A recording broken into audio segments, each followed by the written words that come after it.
Good morning, everyone. This time I would like to call the Board of Education meeting to order. I would like to ask our board members to identify themselves for the record. Todd Ferrante is present. William Buchanan. Present.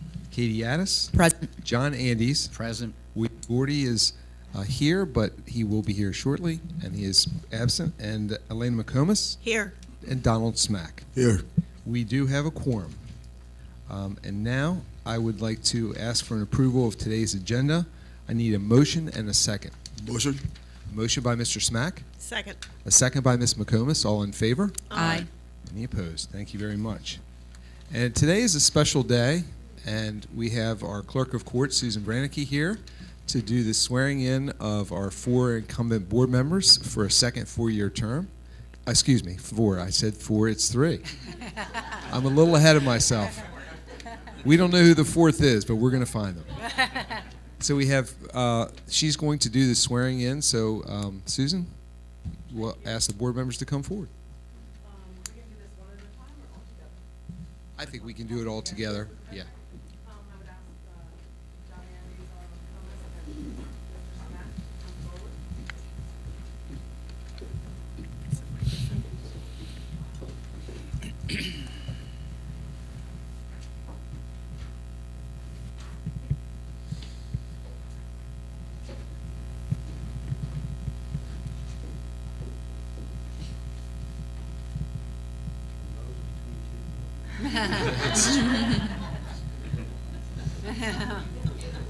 And I'll ask you all to raise your right hand. You do swear that you will support the Constitution of the United States, that you will be faithful and bear true allegiance to the state of Maryland and support the Constitution and laws thereof, and that you will, to the best of your skill and judgment, diligently and faithfully, without partiality or prejudice, execute the office of Member of the Board of Education for your respective commissioner districts according to the Constitution and laws of this state. Thank you. You're so sworn, and I have your commissions. And I need you all to sign the book.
Board members, before you leave, board members, would anyone like to say anything? Susan has the microphone.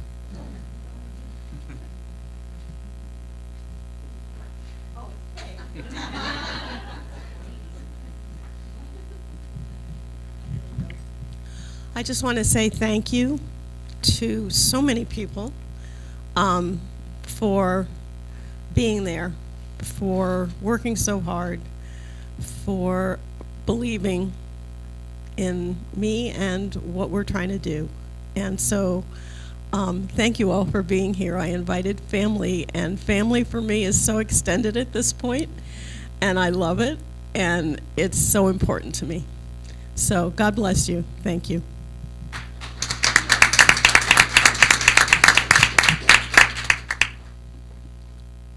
First of all, I thank God for allowing us to be here today. And I'm so excited to be re-elected for 4 more years. My wife and I, my daughter, they had so much help during this process. And I couldn't do it by myself. So, but the will of God will all prevail. And I hope the next 4 years be joyful. We can work together, love one another, and keep smiling every day. And I thank y'all for coming.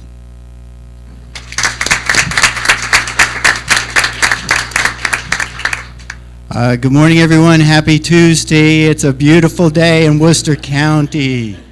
For those of you who aren't in Worcester County today, you need to make your summer plan, vacation plans to come to Worcester County and spend a lot of money in Worcester County. The view is still going to be really beautiful. Exactly, exactly. I want to thank the voters of District 3, plus all of those individuals who helped me with this campaign. I thank and I praise you, and I look forward to working together to address the needs of the students in Worcester County Public Schools, because they're our future. They're our future. And more importantly, I need them to be successful because they pay my Social Security benefits. So we need to have high-quality graduates who earn a tremendous amount of money to pay our Social Security benefits. But thank you all very much for your support, and may God bless you, and may God bless America. Thank you.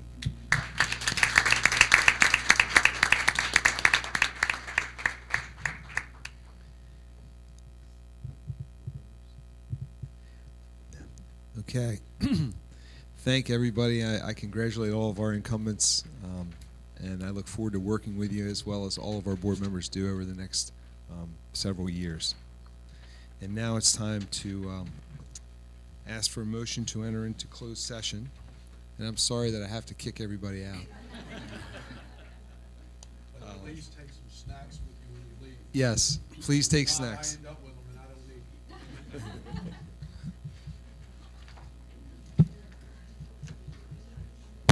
Thank all of you for coming. Would anyone like any family photos before you go? Okay. Let's do this. We can recess until 11 o'clock. That way we can go out and talk to our friends out in the audience.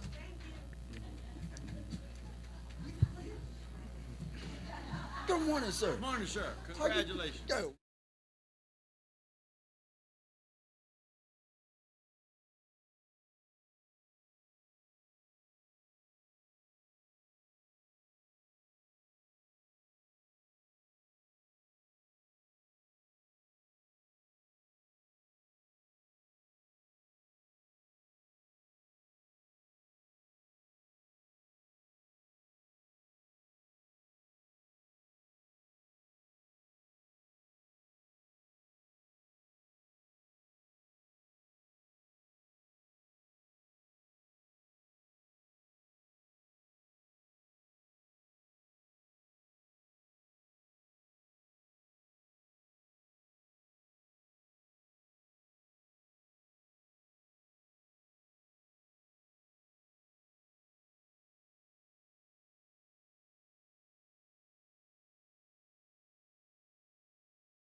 Good morning, everyone. Thank you for that brief recess. I do want to let everyone know that Mr. Gordy has joined us, and we do have a quorum. And now I'm going to ask for a motion to enter into closed session under general provisions of Article 3-305B of the Annotated Code of Maryland for the following reasons. To approve closed session minutes from the previous month, Section 3-305B1, to discuss appointment, employment, assignment, promotion, discipline, demotion, compensation, removal, resignation, or performance evaluation of appointees, employees, or officials over whom it has jurisdiction, or any other personnel matter that affects one or more specific individuals. Section 3-305B, to discuss matters relative to negotiations. Section 3-305B7, to consult with counsel to obtain legal advice. And Section 3-305B10, to discuss school safety. Can I have a motion to enter into closed session and a second? Motion. A motion by Mr. Smack Second. and a second by Mr. Gordy. All in favor? Aye. Any opposed? We are now in closed session.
As we reconvene this Board of Education meeting, I want to remind everyone that we still have a quorum.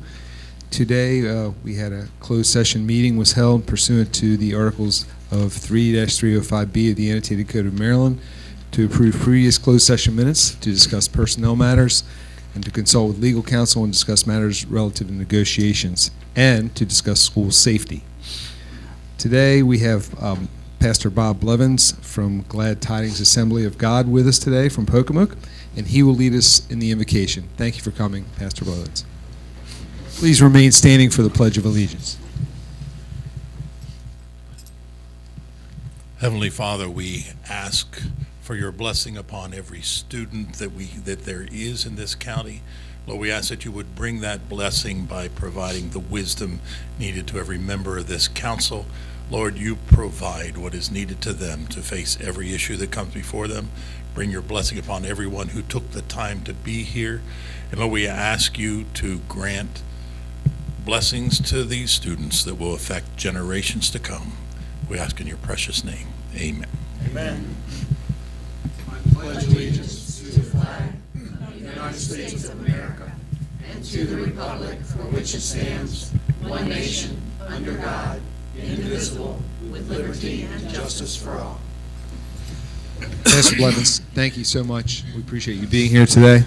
Before I turn it over to Mr. Taylor, during our closed session, the board voted to approve a contract with Window Film Depot in the amount of $231,684.37 to enhance our school physical safety measures.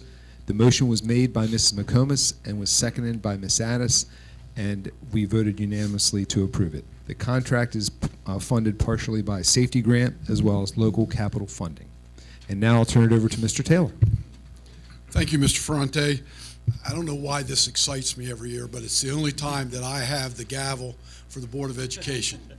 And so I like to stretch it out a little bit, maybe 10 seconds. But the purpose of him handing that over to me, every January the Board of Education has to elect officers for the board for the upcoming year for 2025. So today we will do that, and I'll begin by asking, are there any nominations from the board for the office of president for the Board of Educations? I'd like to nominate Todd Ferrante. Okay, I have a nomination for Mr. Ferrante. Are there other nominations at this time? I move the nomination be closed. I have a motion that the nominations be closed. At this time, I'm going to ask the board for a motion that Mr. Todd Ferrante will serve as president of the Board of Education for 2025. Can I have a motion? Motion. Motion by Mr. Smack. I need a second. Second. I have a second by Mrs. McComas. All in favor signify by saying aye. Aye. Any opposed? Nay. Let the record show that we had 6 for and 1 opposed for the office of president. Congratulations, Mr. Ferrante. I'll hand the gavel back to you now. Thank you, Mr. Taylor, and thank you, board, for your vote of confidence. And now it's my time to open up the nominations for board vice presidency. Can I have any nominations for board vice presidency? I would like to nominate Mr. William Buchanan as Vice President of the Board of Education for the calendar year 2025. Okay, and I have a nomination on the floor for Mr. William Buchanan for vice president. Do I have any other nominations? Okay, now the nominations are closed. Can I have a motion and a second for Mr. William Buchanan for vice president for the 2025 term? Motion. A motion by Mr. Smack and a second by Mr. Gordy. All in favor? Aye. Any opposed? Nay. Okay. Congratulations, Mr. Buchanan. Congratulations, Mr. Ferrante. Thank you. And now as we move forward, we need a motion to approve the board session minutes from December 17th, 2024. Can I have a motion and a second, please? Motion.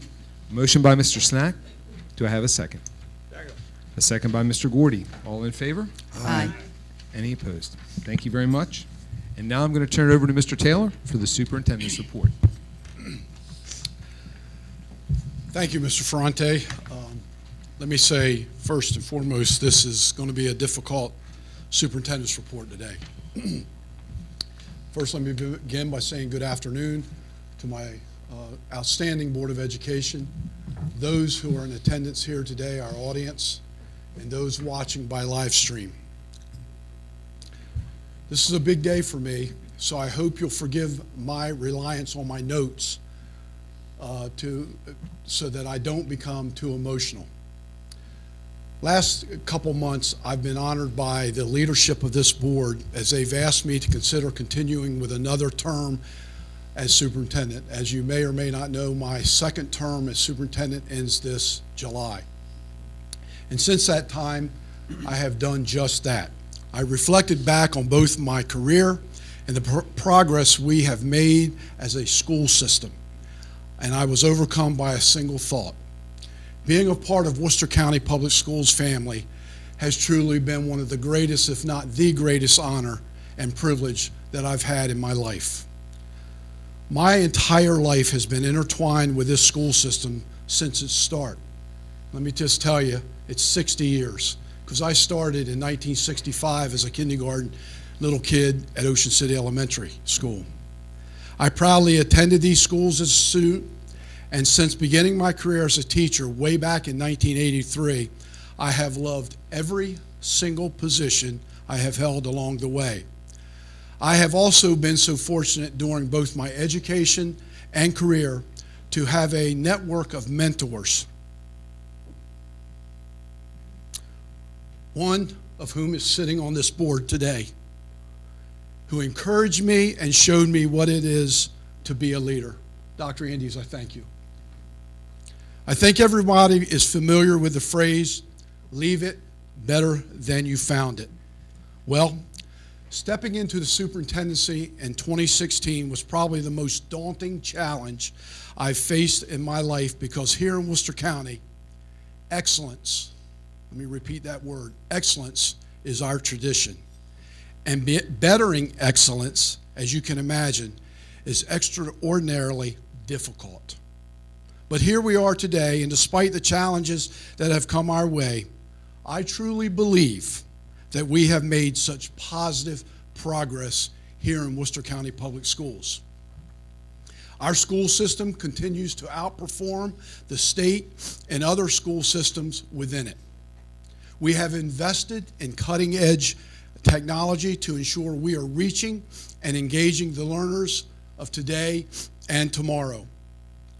We chose not to only learn from the challenges of that pandemic, but to stand up for what we believe is the best interest of, first and foremost, our students and staff when we design creative and safe ways to bring our students back to the classroom sooner than any other school system in Maryland. We invested in the most outstanding educators, and we still do, and support staff that continue to make magic, and I truly mean the word magic, in our classrooms every single day. I could go on and on, but the last one I feel is the most important piece of this school system's success, and that's our people. Dr. Andes reminded everyone just a month ago, our motto here in Worcester County is, people make the difference. And that remains true. The amazing professionals I am so fortunate to work with are making that difference, not only for our students, but they're making that difference for me as their leader.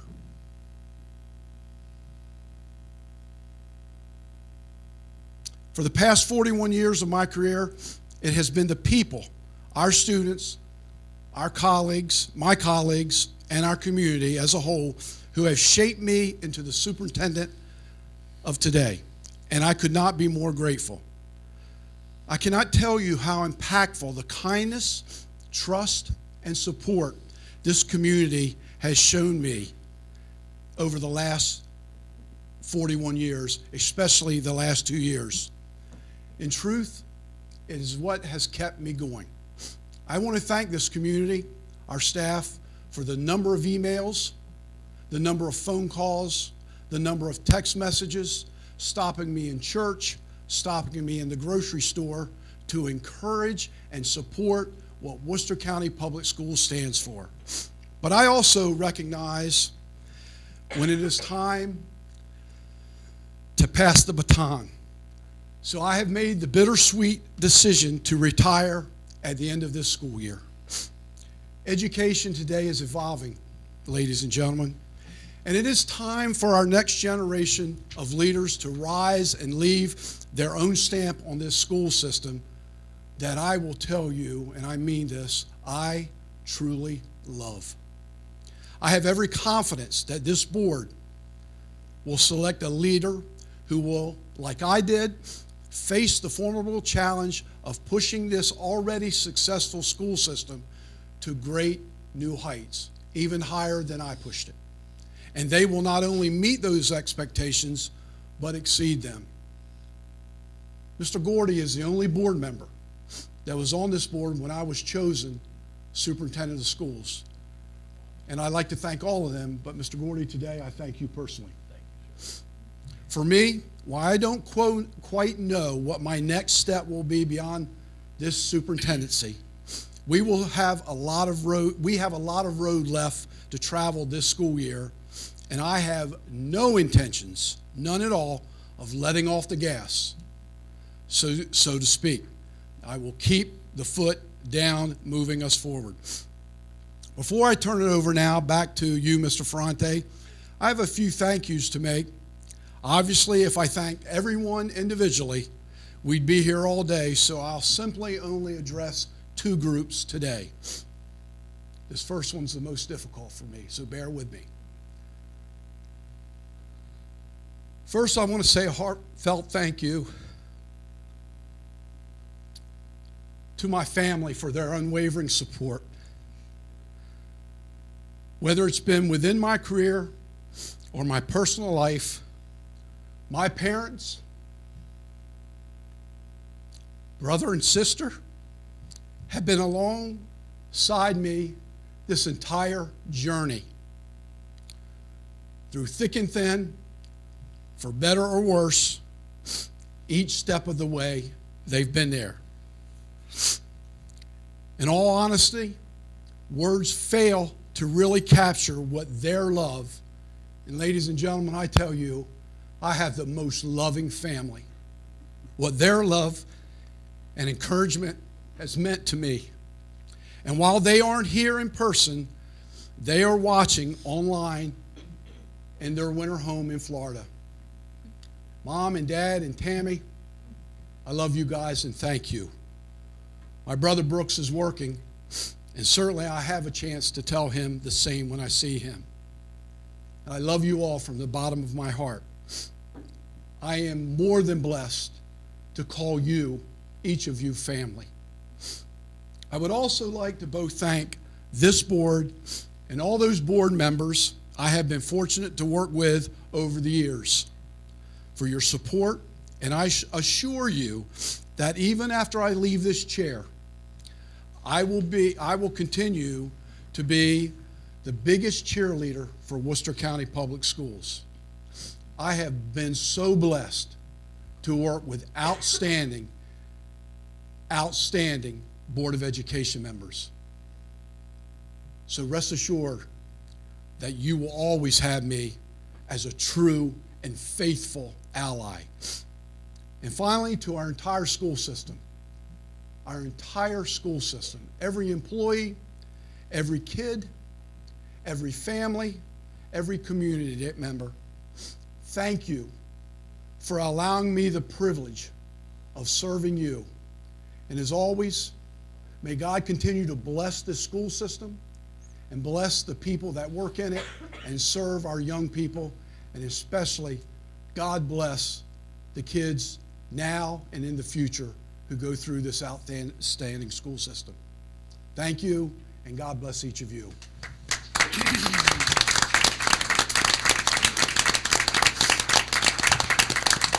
Let me say it one more time, Mr. Ferrante. Now back to you, Mr. Ferrante. You haven't left yet, Mr. Taylor. First, before I go forward and with our student representatives, I'd like to reach out to our board members to see if they would they want to make a comment after Mr. Taylor has announced his retirement in the future. Mr. Buchanan. Yeah, thank you. I don't know what to say. Lou, you have a legacy that will live on in the success in the lives of thousands of students that have been fortunate to have gone through Worcester County Public Schools on that. Not only the ones that you taught personally in the classroom, but you filled a role as vice principal, assistant superintendent, and finally as a superintendent of probably the most highly successful and recognized, and I'll call it a shining light in the state for school systems. And to my friend, I wish you a great retirement. Any other board members? Make a comment? Dr. Anderson.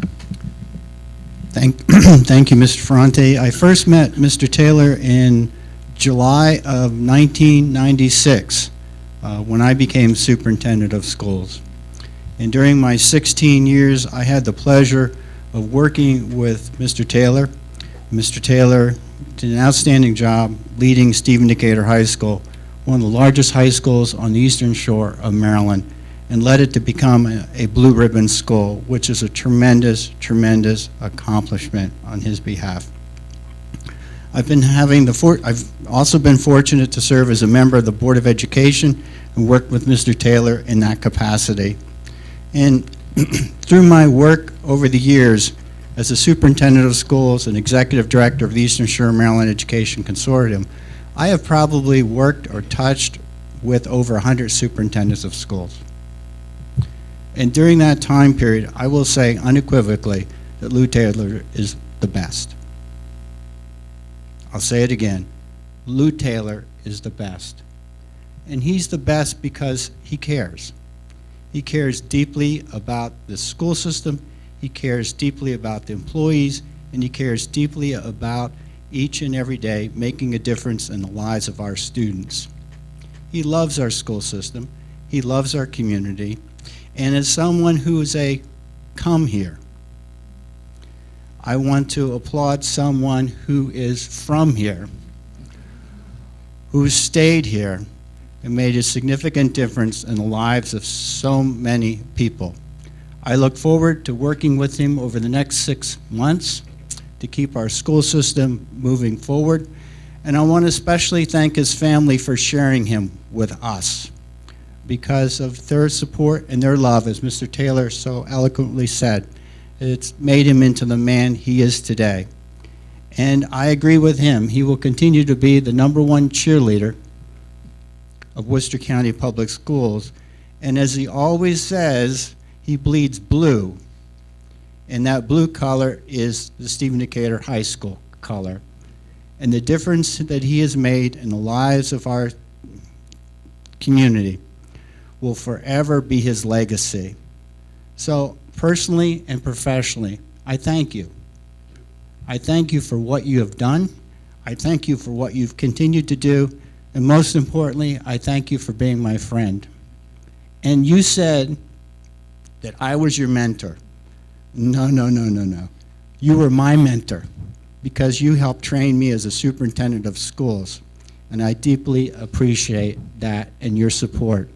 So thank you, and thank you. Thank you. Any other board members? So I guess I get to go last, but Mr. Taylor and I have had a relationship since we were younger. I've known Mr. Taylor since I was a kid, and I went through the Worcester County Public School System. Whatever Mr. Taylor has done, he does with passion.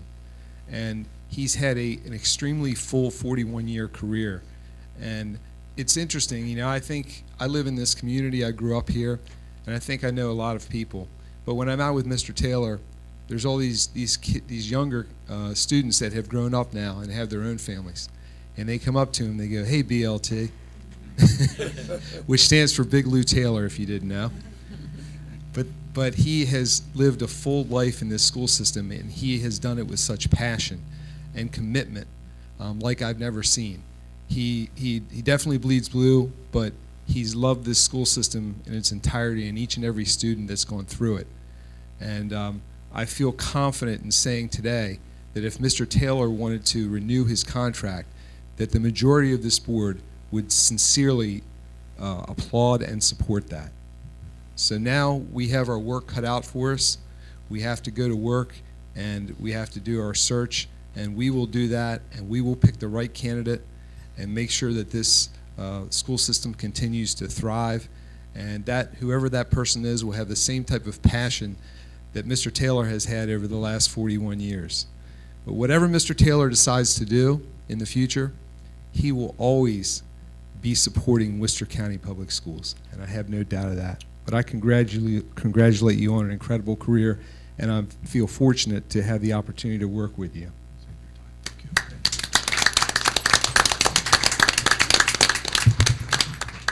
And now I'll move on to our student representatives, who are going to give us their monthly updates from their schools. And I believe today we're starting with Teresa from Pocomoke High School. Teresa, you have the floor. Thank you, Mr. Ferrante. On behalf of Pocomoke High School students and staff, happy Board of Education Month. We are incredibly grateful for the unwavering support of our board members, who provide excellent support to all students and staff at Pocomoke High School and throughout Worcester County Public Schools. We had some exciting celebrations recently. We proudly announced Miss Gretchen Wallace as our Teacher of the Year. Mrs. Wallace is an exceptional educator who has made a profound impact on our school community. Her leadership in a variety of roles, whether as a business teacher, field hockey coach, department leader, or through her many other activities, coupled with her unwavering passion for empowering students, makes her an outstanding representative of Pocomoke High School. Our students recently wrapped up state assessments, working diligently and with great focus. We are so proud of the exemplary teaching and learning that occurred semester 1. We also celebrated MPSSA Officials Appreciation Week, honoring all officials with gift baskets as a small token of our thanks. 17 students from our Future Business Leaders of America Club have qualified to compete in the state competition in Washington, D.C. next week, guided by our Teacher of the Year, Mrs. Wallace. We are thrilled with the strong attendance at our newly launched after-school academy session. We've added exciting new activities including chess club, ladies club, multilingual tutoring, and bowling, alongside our existing sessions, all of which have seen great participation. Our school counseling department has been busy as well. 65% of our seniors have already completed their FAFSA applications, and we are pushing towards our goal of 100% completion. Over 270 college applications have been submitted by this year's graduating class, and scholarship writing is in full swing. Seniors are taking full advantage of After School Academy and Your 60 for assistance with scholarship applications. Athletics continue to thrive, with our athletes consistently demonstrating good sportsmanship. We are proud to announce that 4 of our student athletes have signed to play NCAA level sports in softball, baseball, track and field hockey. Additionally, we had a successful winter blood drive last week, with a steady stream of community members coming by to donate. Looking ahead, we have exciting events to look forward to. On January 31st, we'll celebrate the winning PBIS Tribe of the Month with a VIP lounge celebration. The winning tribe for semester 1 will be announced on January 28th and will win a trip to Alley Oops in Ocean City. During the week of February 3rd, we'll be hosting several local schools for a performance of The Lion King Jr. by our talented theater students. We'll also hold a public showing on Friday, February 3rd at 7 p.m., with tickets available at the door for just $5. We're also excited to celebrate National School Counseling Week that same week, honoring our amazing school counselors. Once again, we expressed our heartfelt gratitude to the Board of Education for its unwavering support of our schools and communities. Your dedication to our students and staff makes all the difference. And now on to Worcester Technical High School. Philip Cropper has been named the 2025 Worcester Technical High School Teacher of the Year.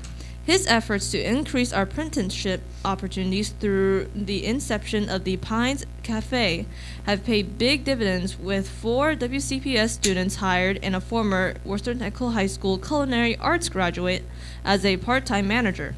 Chef Cropper has also been named the Skills USA Advisor of the Year. Worcester Technical High School recently hosted its annual STEM and Trades Night. Over 300 families and their students visited Worcester Tech to visit the numerous programs of study. experience presentations from staff, and begin thinking about what programs might complement their future post-secondary plans. Instructor Chris Jones and students from the Digital Audio and Video Production program spent a morning touring WBOC's studios and control room. The group got a chance to see the Mid-South audio stage and hear country singer Miggs perform. Finally, Tamara Mills and student Miles Harmon were invited to sit on the Delmarva Life studio set and participate in an interview with Delmarva Life's hosts Lisa Bryant and Mike Lichnak. Over 30 students in the criminal justice program took the Ocean City Police Department entrance exam. Members from the Ocean City Police Department came out to Worcester Technical High School and proctored the exam for the students in Mr. Levy's CJ program. Seniors in the CJ program will all be placed in spring internships ranging from the OC Police Department, Sheriff's Office, and Circuit and District Courts. Worcester Technical High School's nurse Amanda Bradford was named Worcester Technical High School Staff of the Month. Benjamin Chase of the Computer Science program and Ellie Rankin of the Nursing program were named Worcester Technical High School Students of the Month. Students recently participated in their Semester 1 PBIS incentive. All students who receive a positive behavior referral between September and January were invited to participate in the celebration. Students and staff came together to make s'mores and enjoy one another's company. And a special thanks to Mr. Taylor for all his support for Pocomoke High School and Worcester Technical High School. And now, on to Chloe. Thank you, Teresa. Good afternoon. As 2024 came to a close, Snow Hill students and staff demonstrated remarkable dedication and achievement across academics, athletics, and community service. With 2025 now underway, state testing kicked off this week with more than 100 students participating in key assessments, including the English 10 MCAT, HSA Government, MISA Biology, Algebra 1 MCAP exams. These tests reflect our steadfast commitment to academic excellence and our students' readiness to tackle essential milestones. As testing continued, Snow Hill students further showcased their talents outside the classroom with outstanding performances in the Winter Sports Parkside Holiday Tournament. The JV Wrestling Co-ed team claimed second place, while individual championships were earned by Trenton Ayers, Joe Johnson, and Jalen Johnson. The girls wrestling team made history, achieving a second-place finish, and the varsity co-ed wrestling team placed fifth, with Herman Alvarez crowned champion. Meanwhile, the basketball teams dominated the Governor's Challenge, with both the boys and girls teams remaining undefeated throughout the tournament. Adding to the accomplishments, the MCJROTC drill team earned first place in their latest competition. Snow Hill students also demonstrated their commitment to community service during the holiday season. The Rotary Interact Club volunteered at the Snow Hill Food Pantry, while the National Honor Society and MCJROTC worked together on the McKemie Christmas box food distribution, assembling and distributing food to families in need. Additionally, the Interact Club hosted SHES on the WOW Bus, leading literacy-focused initiatives that embody their motto, service above self, during the holidays. Looking ahead, we are excited to announce several upcoming events and opportunities for our students and families. The ASVAB exam is scheduled for January 28th, providing students with valuable career exploration insights. On Wednesday, January 22nd, we will hold our Quarter 1 Honor Roll reception during lunch shifts to celebrate our students' academic achievements. FAFSA night has been rescheduled to February 4th from 5:30 to 7:30 p.m. in the Snow Hill High School cafeteria. This event is open to families of the class of 2025 with financial aid advisors from Warwick Community College offering support. Additionally, sophomores Yulia Selikova and Elena Alvarado will proudly represent Snow Hill High School at the Hovey Youth Leadership Conference in June. Lastly, congratulations to Miss Christy Kozlowski, who has been named Teacher of the Year for Snow Hill High School. Her dedication and excellence as an English teacher continue to inspire both her students and colleagues. As we begin this new year, we extend our heartfelt gratitude to each school board member during this Board Appreciation Month.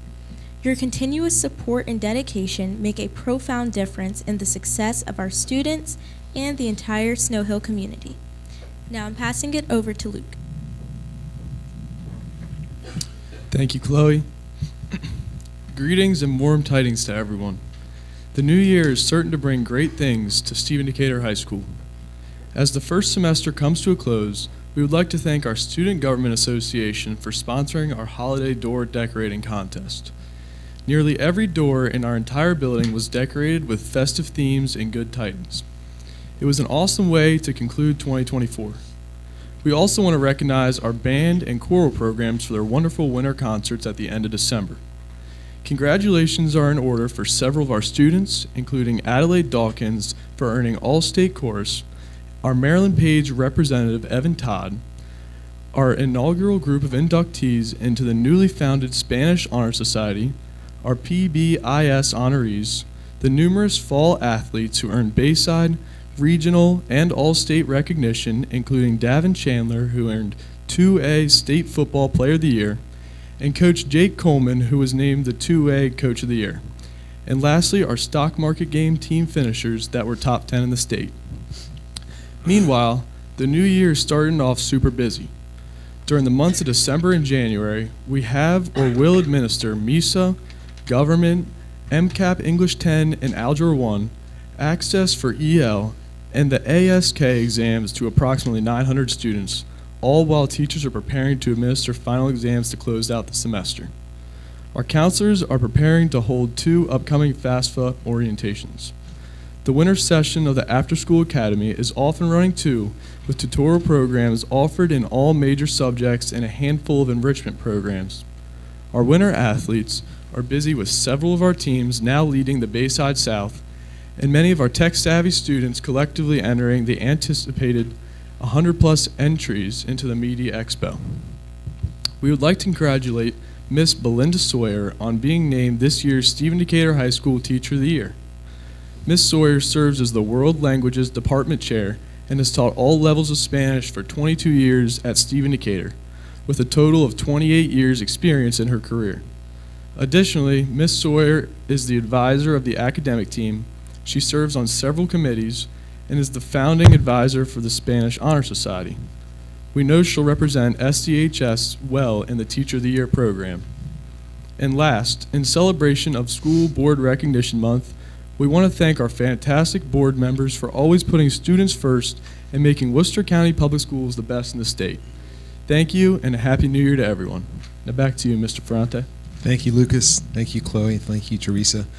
We know there's no lack of activity going on at your schools, and you always do such a great job in the presentation and letting us know, and we appreciate that. So thank you very much, and a Happy New Year to you. Now it's time to recognize the audience, the people who are joining us today from the following organizations. Do we have anyone present, and I know we do, from the WCTA? Good afternoon, Beth. How are you? And the WCESPA, anyone here from there? Hi, Chanel. Welcome. Thank you for being here today. Worcester County Retired School Personnel. I see Helen. Good afternoon, Helen. And do we have anyone, representatives from any SIACs or PTAs with us today? Thank you for being here. We appreciate that, as always. And now we have school recognition. We have fall sports recognition, so we're going to come down and bring all the students who are with us from outside in to recognize them for fall sports.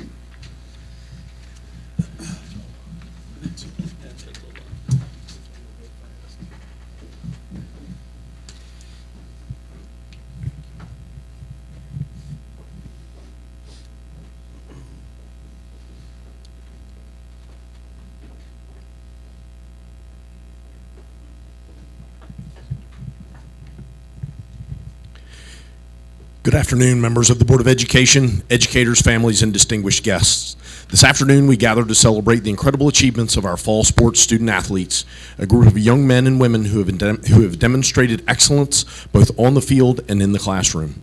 Across the country, high school student athletes consistently achieve higher academic success than their peers. Studies show that student athletes are more likely to maintain strong GPAs with averages often exceeding 3.0. And they have higher graduation rates than non-athletes. These outcomes reflect the discipline, time management, and teamwork that participation in sports fosters. Here in Worcester County, our student athletes continue to raise the bar. This fall, they not only showcased their talents in competition, but also excelled academically. Their achievements reflect the support of their families, the guidance of their coaches, and their commitment to balancing academics and athletics. As we recognize their hard work, let us celebrate not only their athletic success, but also the character, resilience, and determination they exemplify. These young individuals are leaders in their schools and community, and their accomplishments are a source of pride for all of us. Now, without further ado, we will begin with Pocomoke High School, Mr. Derek Fuchs, Athletic Director. Thank you, Board of Education members. Thank you for the invite. It's always a pleasure to come to the board and have our student athletes recognized for something that they're doing very special at our schools.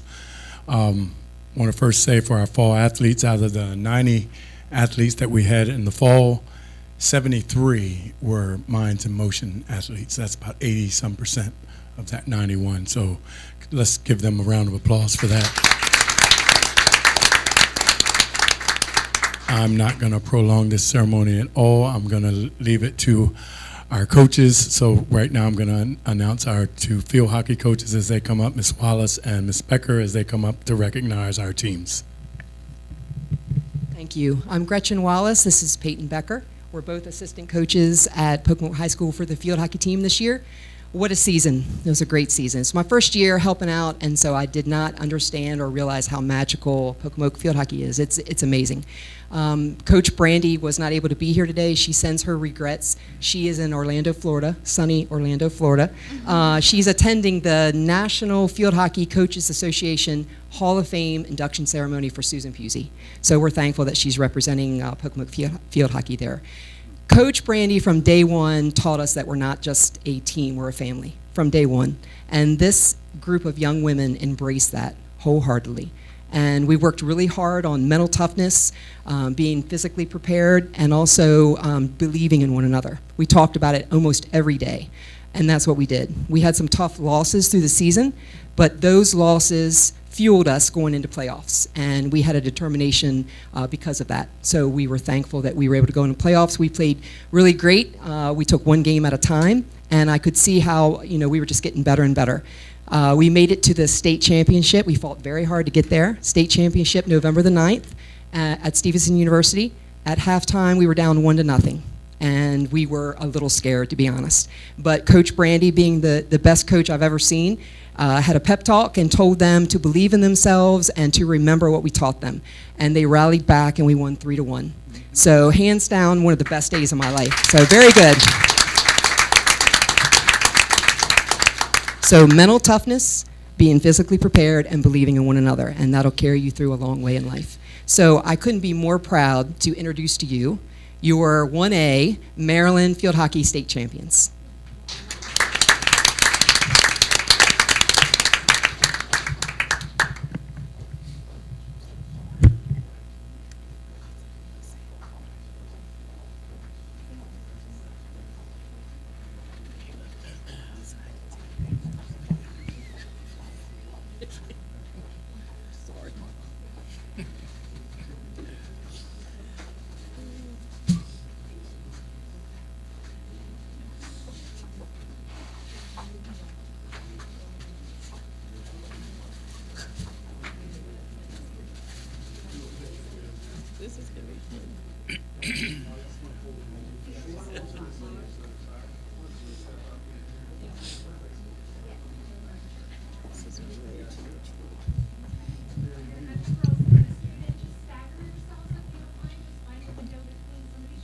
Just a small addition to what these young ladies have accomplished and what Pocomoke has accomplished over the years. This is championship for field hockey number 22, and this is the third in 4 years.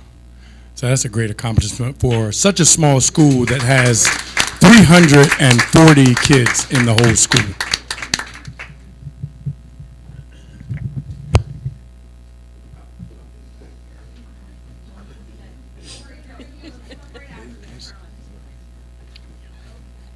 evening.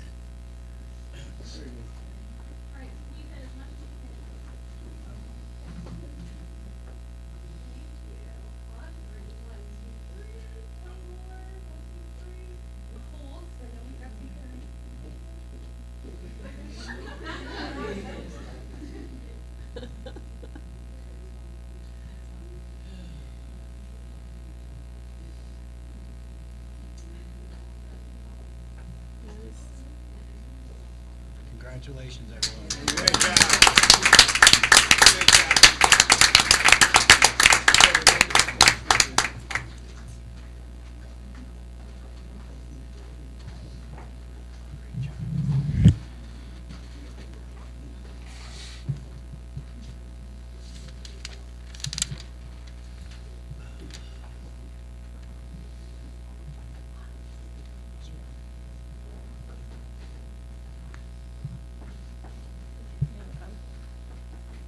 Okay, we also had 4 first-team all-Bayside players. First, I'm going to start with Maddie Cornwell, our senior. She had 9 goals, 9 assists, 7 defensive saves, Bayside Defensive Player of the Year, all-Bayside first team, all-state second team, National Field Hockey Coaches Association all-region team.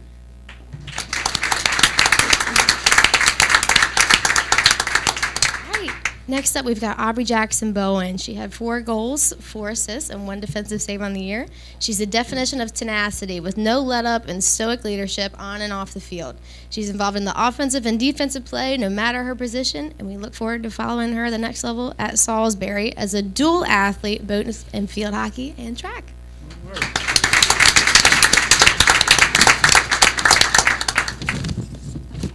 Autumn Bregan. She's the leading scorer for Pocomoke with 15 goals, 11 assists, and 7 defensive saves.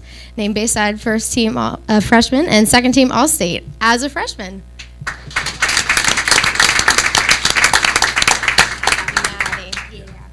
Maddie Castaneda, she was our goalie this year.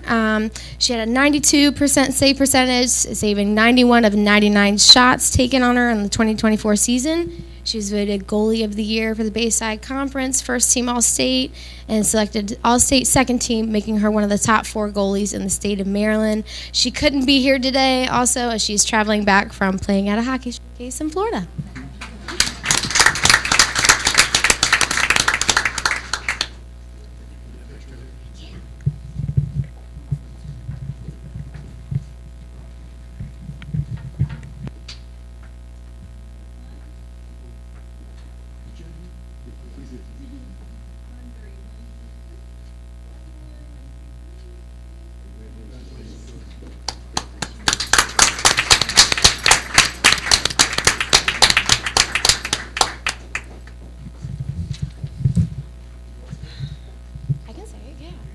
Maddie Cornwell, can you come back? Okay.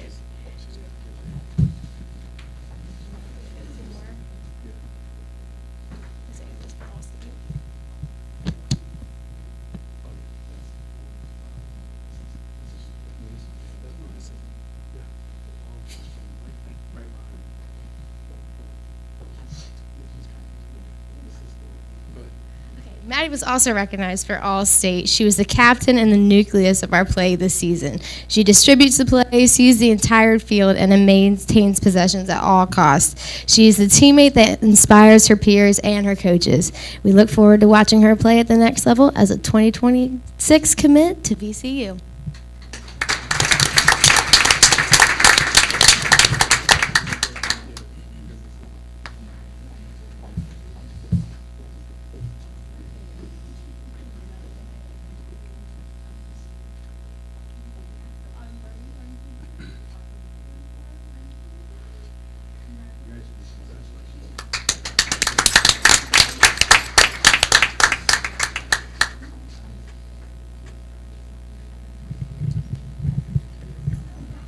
All right, now I'm going to introduce my volleyball coach, Ms. Bridie Williamson, to introduce her player.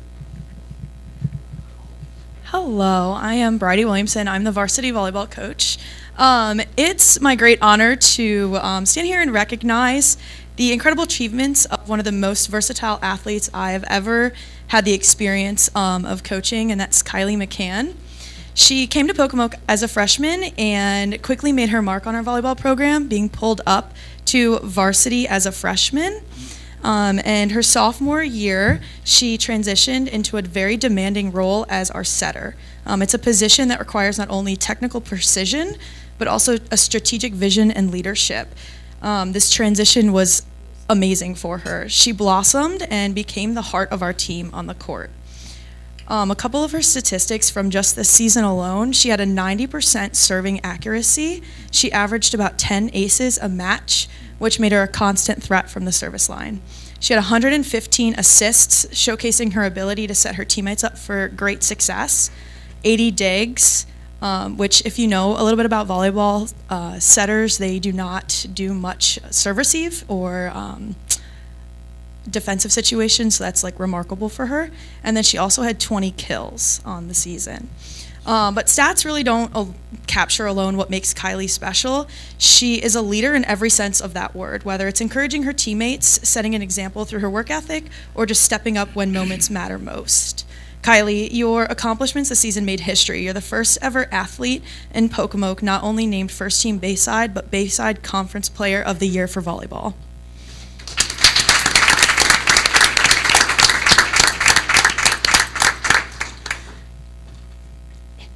I'm almost done, I promise.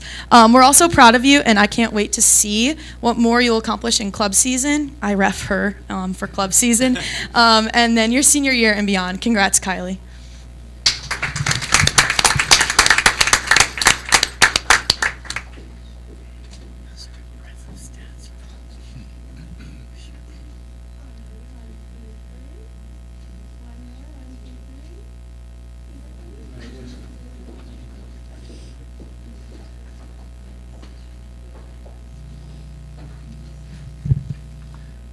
All right, next up we have Mr. Chris Adkins with Snow Hill High School.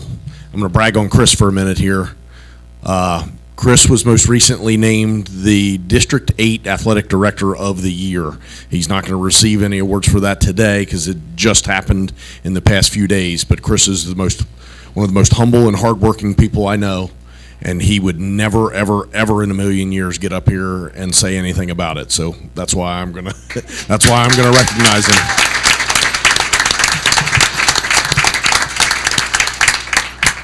Thanks, Mr. Schlakel. First, we're going to introduce our 2024 boys soccer team. They were regional champions this year, first time in school history. Went 9-3, first time in school history. Went all through defeated the 1As, first time in school history, all the way up until states. So, to speak more on that is head coach Brian Watson. Thank you. There's a ton of people to thank in this process, so instead of taking the risk of forgetting some people, I think I just was easiest just to say what I said at the end of the regional championship game when DSN stuck a microphone in my hand and a camera in my face, and you're in the middle of jubilation, and it just spoke from the heart. So I thought it was the easiest thing to kind of repeat here. But first, I do want to thank the board for this opportunity. I think we live in a world today that negativity and positivity is very unbalanced to the wrong side, and I think it's extremely important to celebrate high levels of success, whether it's sports or athletics or other aspects of life. So thank you for offering this. This is my first time here, so I very much appreciate it. So when they came up to me, he asked me, he said, "Can we speak to you for a few minutes?" And sure. He said, "So tell me, what are you feeling, and how was it that you were able to accomplish this?" And I said, I think any coach of any sport will tell you it starts with culture. It starts with a strong culture, and within that culture is respect. First, it's respect for yourself, respect for your parents, for your siblings, for your teammates, respect for your coaches, and respect for the school that you represent. That's the first thing. Second is work ethic. As an individual, I think Bill Beswick, the famous sports psychologist from England, said to be at the top, to be a champion, you have to suffer, and how much are you willing to suffer? And those are the things, getting in the weight room at 6 a.m., doing sprints when it's 95 degrees out. Those are the things that you need to do to be a champion. And the last thing I talked about was accountability. Accountability to yourself, being able to eat properly, to make sure you're getting enough water, sleeping properly, and then accountability for each other, right? So when I talk about respect, I don't mean just respect your elders or do the things that you're supposed to do. I'm talking about love, really respecting the players you're with, from the first player to the last player on the roster. And those are the things that are most meaningful. I do want to thank the administration, in particular Principal Leland Green, Assistant Principal Laura McGinnis, and of course the Athletic Director Chris Adkins. They had to deal with some tough times. There were some tough questions that had to be answered during the year. The first tough thing they did was hiring me, which I'm sure was not easy, but there were, from the outside world, they look like easy changes and easy solutions. They're not as easy as people think on the inside. They affect a lot of people. You have to make changes to create a culture, and they were there every stretch of the way. So hopefully that continues, and we continue to grow that culture. And maybe, just maybe, as time goes by, some of the other teams that will be coming through here in programs will create a tradition like them. So thank you very much.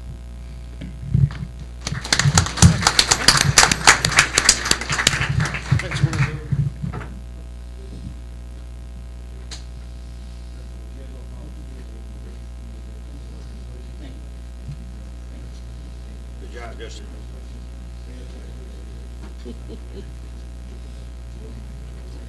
Here we go. Tell us about that cake.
Introduce our next award recipient.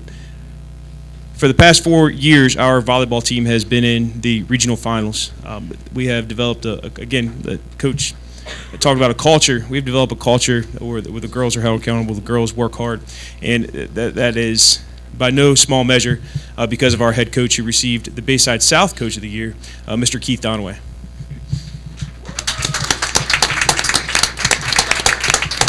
Thank you so much. There's a lot of people that I would need to thank, so I did write something very short, I promise, just to make sure I didn't miss anyone.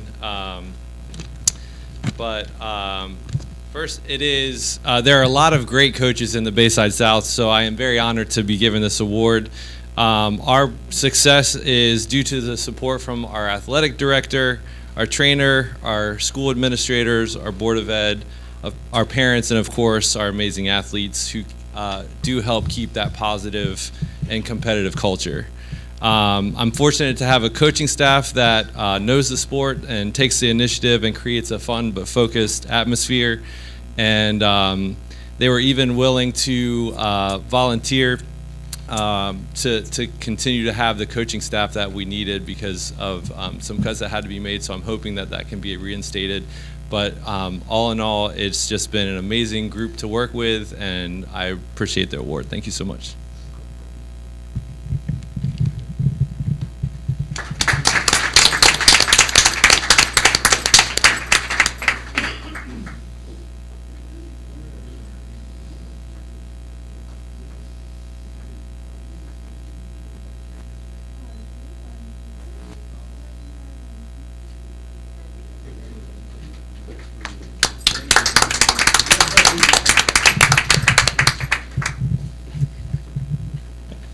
And now to introduce Abigail Gaskell, our first team All Bayside South recipient, Coach Keith Donaway.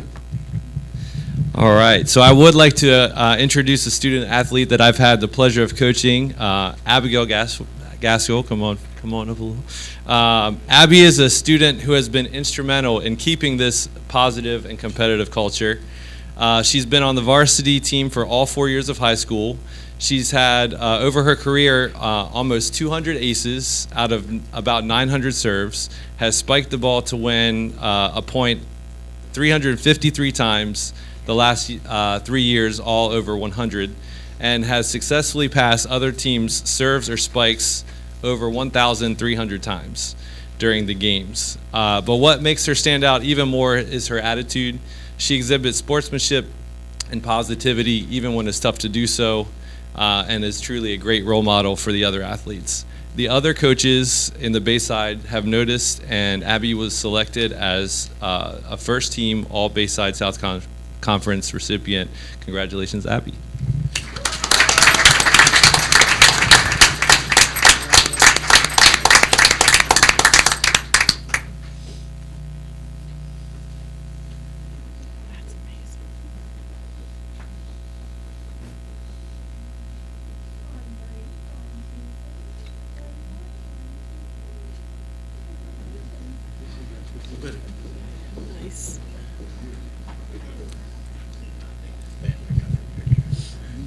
Moving along in our program, next we have Mr. Dan DeBronze, Athletic Director from Stephen Decatur High School.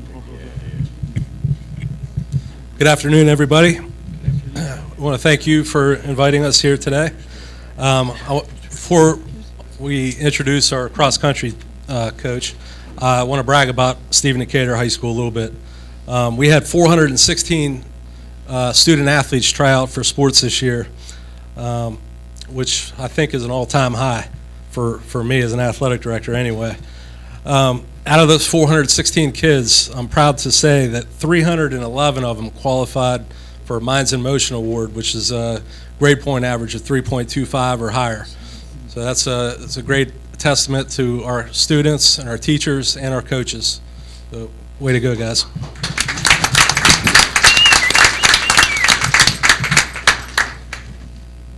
We also boasted a pretty good winning percentage this year as well. We won 80% of our regular season games.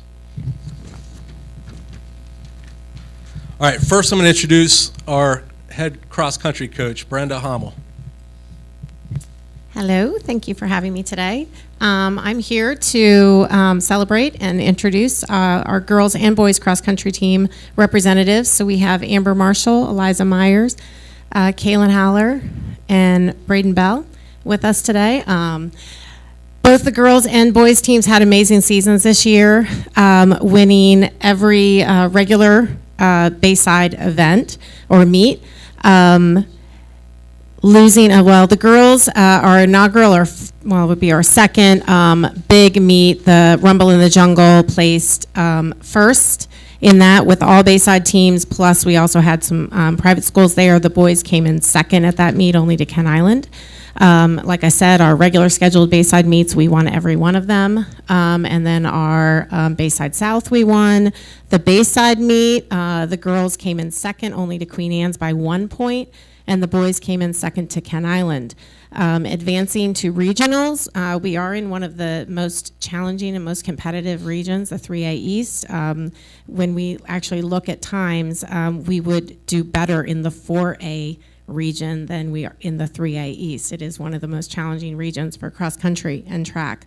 But the girls advanced to states, coming in 7th place as a team. We also had Amber Marshall and Evie Eagers, who is not here today. She's sick. They placed individually. This is the first time in 11 years that we've had a cross-country team qualify for states, which was really exciting. Our boys team missed qualifying as a team by 3 points, but Braden Bell did qualify individually with 19th place. So we went on to states to the Bull Run course, and that is an eye-opening experience. I look forward to next season. Hopefully we'll get the entire girls team and boys team qualifying for states next year. So thank you.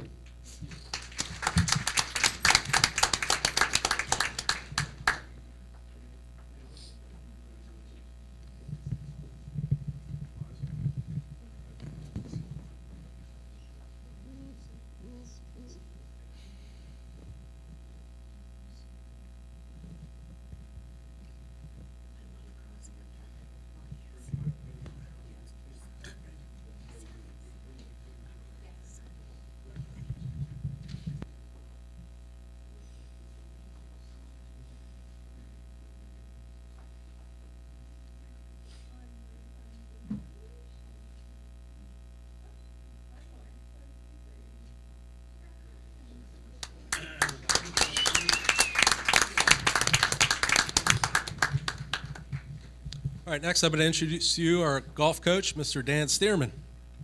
Good afternoon, everybody. It's my honor to introduce this golf team this year. We finished this regular season 11-0. For the second consecutive year, we finished the regular season undefeated.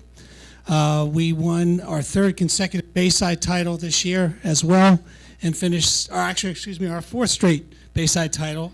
Pardon me, my executive corrected me.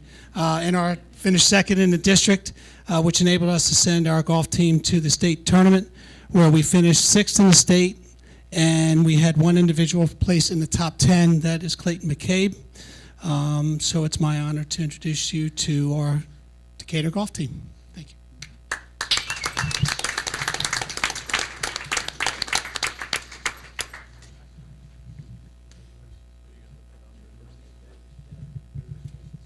While they're walking up, I'd like to also acknowledge our first team all-conference, Sam Boger, and our player of the year and first team all-conference, Clayton McCabe.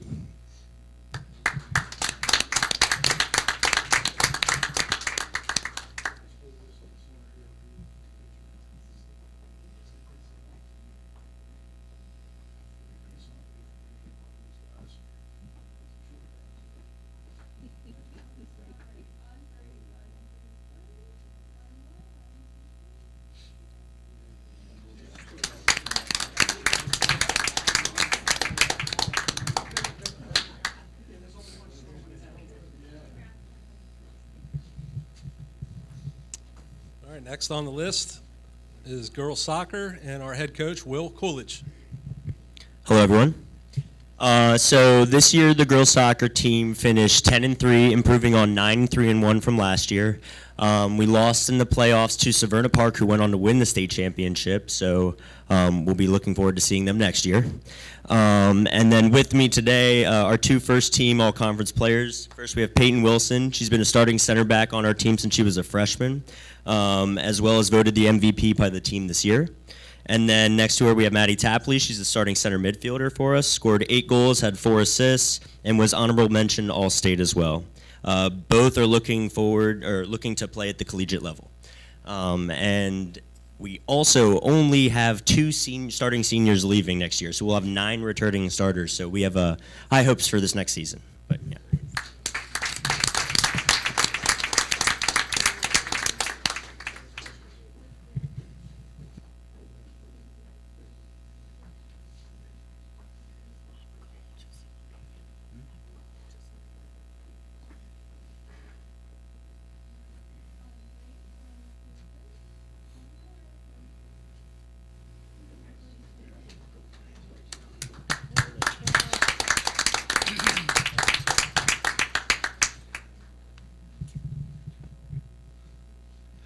All right, next on our list is boys soccer and our head coach, Jamie Greenwood. Good afternoon, everyone. I appreciate you taking time to recognize these student athletes. I have three gentlemen here that I'd like to introduce to you. Juan Hinojosa is our first. He's a senior. He's a first-team all-Bayside midfielder. He scored 3 goals. He probably had the most header wins on our team. Juan is also an honorable mention All-State. At Stephen Decatur throughout the history, well, since 1988, I think we've had 16 All-State recognitions, and Juan is one of them. So that's a great feat. So only the third one in my 18 years. So I'm pretty proud of that. So yeah. So our next individual is Gannon Eastlack. Gannon's a sophomore. He's a first-team defender. He was the anchor of our defense. He scored 3 goals and a fantastic player as well. I'm looking forward to having him for 2 more years. And our last one is Meyer Henson. Meyer's a senior as well. And he's first-team forward, scored 8 goals. Had a couple clutch goals this year, as well as some definitely highlight goals in a couple games. So these 3 young men, 2 of the 3 will miss them, and Gannon will get back. So we're looking forward to a great year next year. So thank you very much.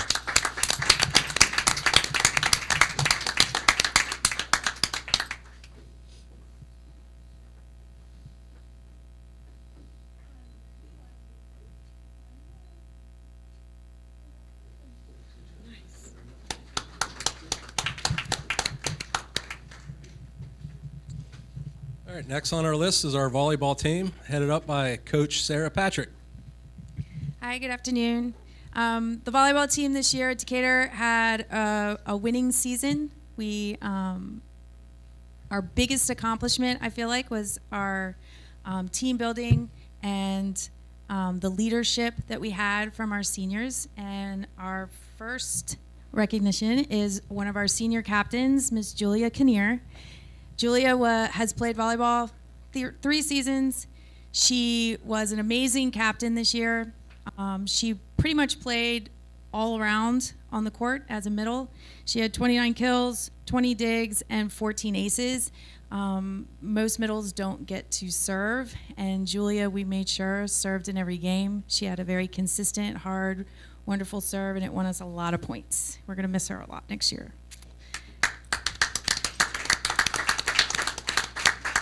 Our next recognition is Zoe Hinkle. She's a junior. Zoe, it's her first year on varsity. Second year on first year. Now I can't remember. Zoe was amazing. She moved all over the court last year. This year we were able to put her on outside where she dominated. She was a force at the net as well as really good on defense. She had 59 kills, 46 digs, and 10 aces. And luckily we get her for another year and we can use her leadership next year.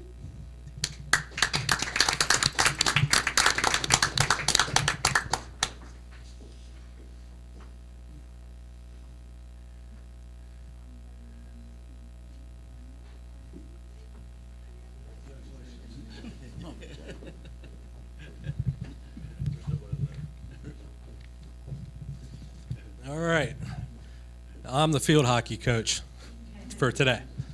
Unfortunately, Coach Griffin couldn't be here, so I am going to take care of these 3 young ladies today.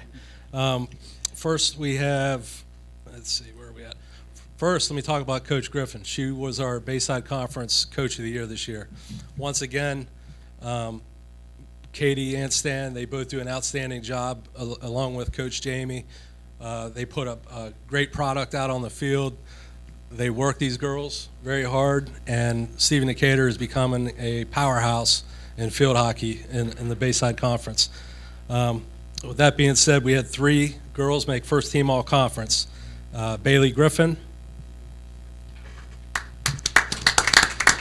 Bailey was also co-defensive player of the year. We have Jill Burton.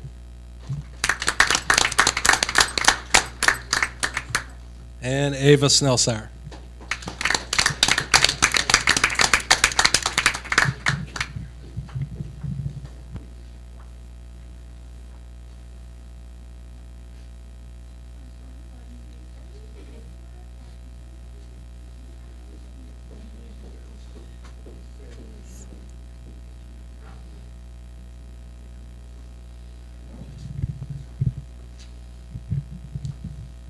All right, now we're getting to the big ones.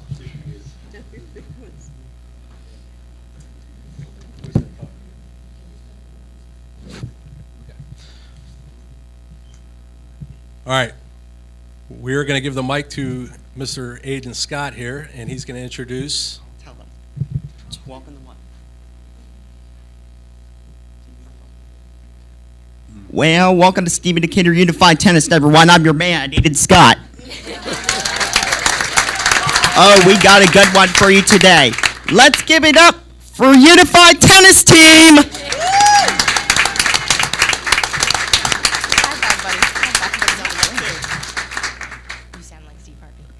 Alrighty, so as Aiden Scott shared, we are Unified Tennis, and so Coach Owens, Coach Powell, and then also Coach Shauna Schultz and myself had the privilege of joining Unified Tennis this year. We also do Unified Strength and Conditioning, so we have been blessed to hang out with them 2/3 of the year since we do lacrosse the other third. But this year was our first year with tennis. We had, as always, a learning curve because we knew nothing.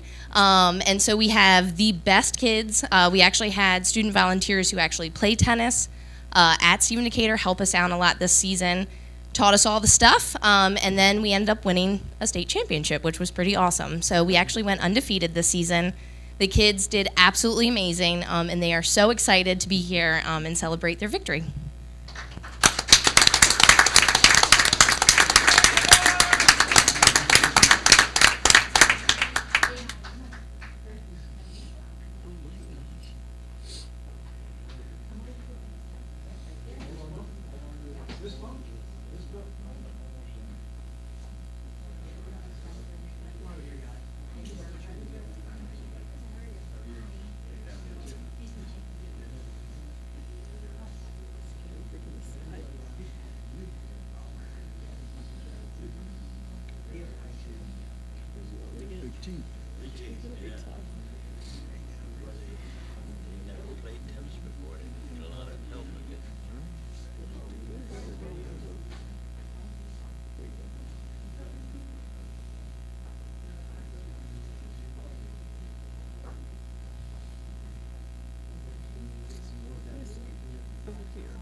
You can get some more over here.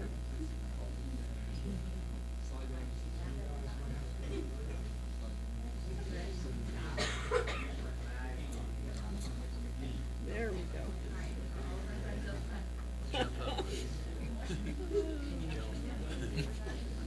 That's a huge team. It's huge.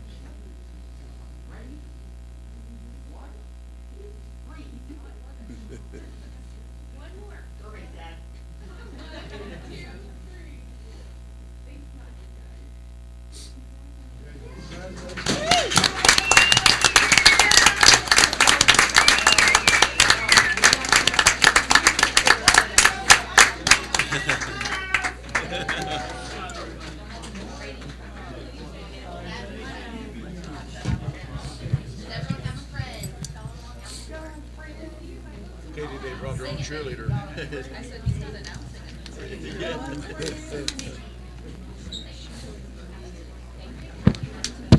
He might be a lot of things, but actually,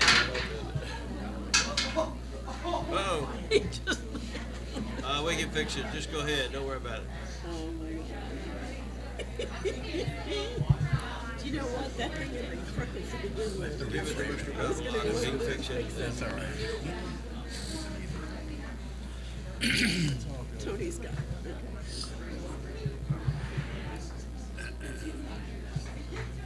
That is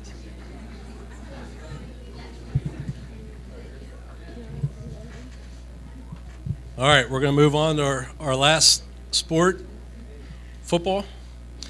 First, I'm going to introduce our Bayside Conference Coach of the Year, Mr. Jake Coleman. Thank you.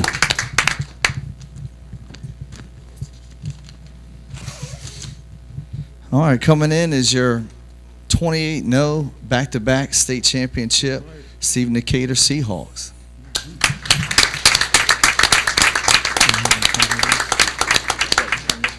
Go, dude. It's amazing.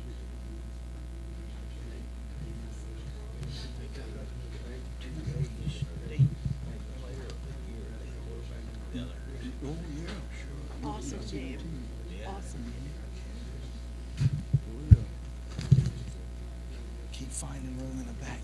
Keep following it. Keep following it. Keep following in behind these guys or in front of them. Keep following it. Keep following it. Hey, start following in behind. Cheers. Start following. Yeah. They're all here. Look at The best looking guys up front, right? That's several football teams. I know. Oh, good luck. She may have to stand on a chair for this one. There you go. Okay, we have some awards. All right, first off is this year award. Oh, I'm sorry. Well, before we do that, we just heard we just saw Twitter, Mr. Taylor. So on behalf of Stephen Decatur Football, we want to thank you for everything you have done and congratulations on your retirement. Give it up for Mr. Taylor.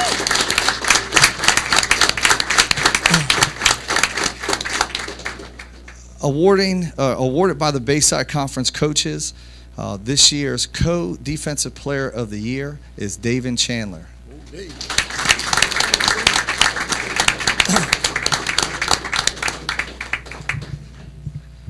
The Bayside coaches also bless us by awarding the Special Teams Player of the Year, Ethan Bradshaw.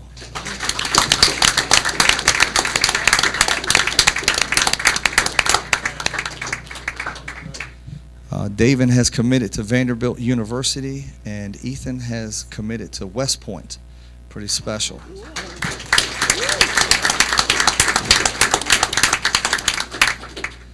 Next is the 2A State Player of the Year. And we won it 2 years in a row. Last year with Bryson. This year, David Chandler.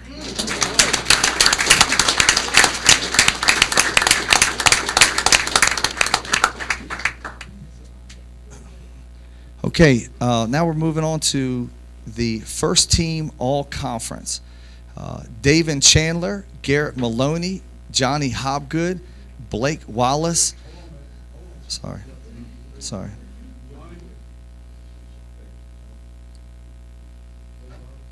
Nathan Tapley, Delonte Henry, Tribe Wise, and Ethan Bradshaw. Please congratulate the first team all-conference.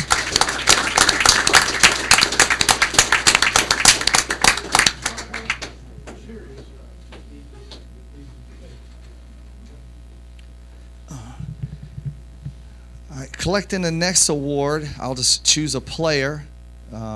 Tribe-wise, would you like to come up for us? We were also awarded the Bayside Championship Award. So on behalf of that, Tribe-wise will be taking that. So these are your Bayside champions as well.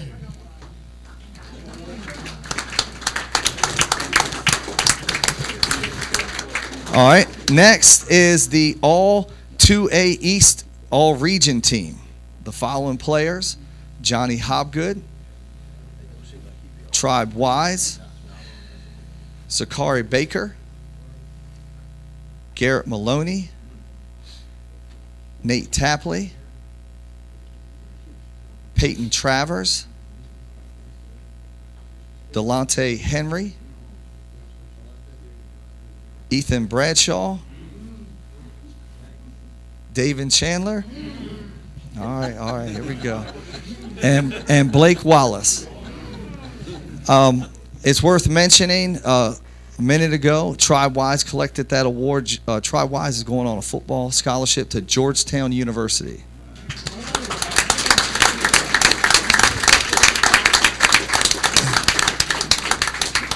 I wanted to also recognize both Delonte Henry and Nate Tapley, who both received Division I football offers this weekend from Sacred Heart University.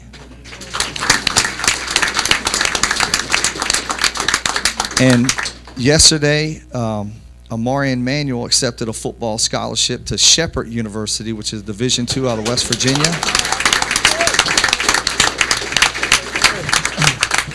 And we're not done yet. With that being said, these are the 2A All-State players. All right, this first one is he got 2A All-State player, and he made the All-State team, David Chandler.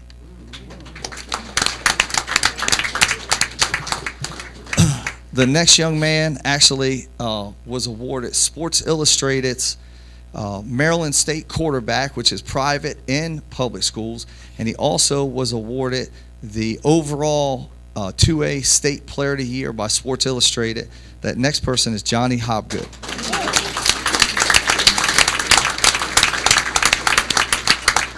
Also picking up All-State honors, Tribe Wise.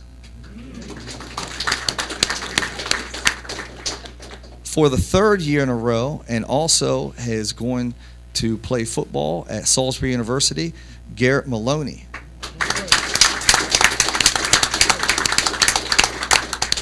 And last but not least, All-State, Ethan Bradshaw.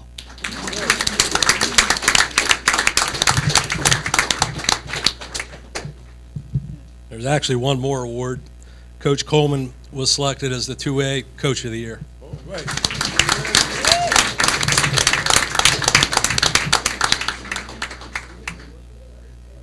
is going to be interesting.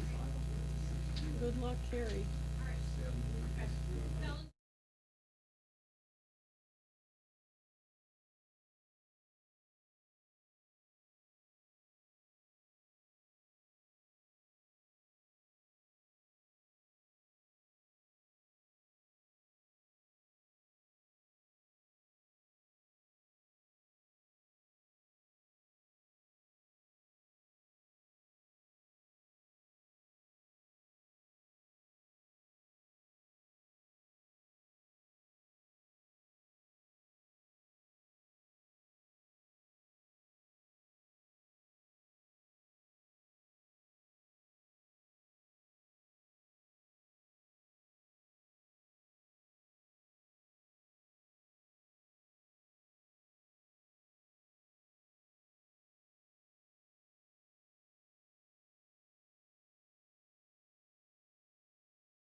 Mr. Seitz for their leadership at each of the high schools, the three ADs, Mr. DeBronze, Mr. Fuchs, and Mr. Adkins for handling day-to-day operations of athletics at our three high schools. Executive leadership here at the board for their support, the Board of Education for providing these opportunities for these kids, but most especially Mr. Taylor, who may be the biggest supporter of athletics in schools that I've ever seen. So, sir, thank you very much for your leadership and guidance over all these years.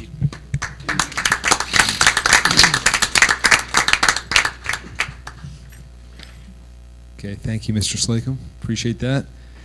Now we're going to move on to proclamations, and Mr. Taylor, I'm going to ask you to read the National School Counselors Week. I'm sorry, Mr. Taylor, you're going to read the Board Appreciation Week, actually. Yes, as all of you may or may not know, this month is School Board Recognition Month.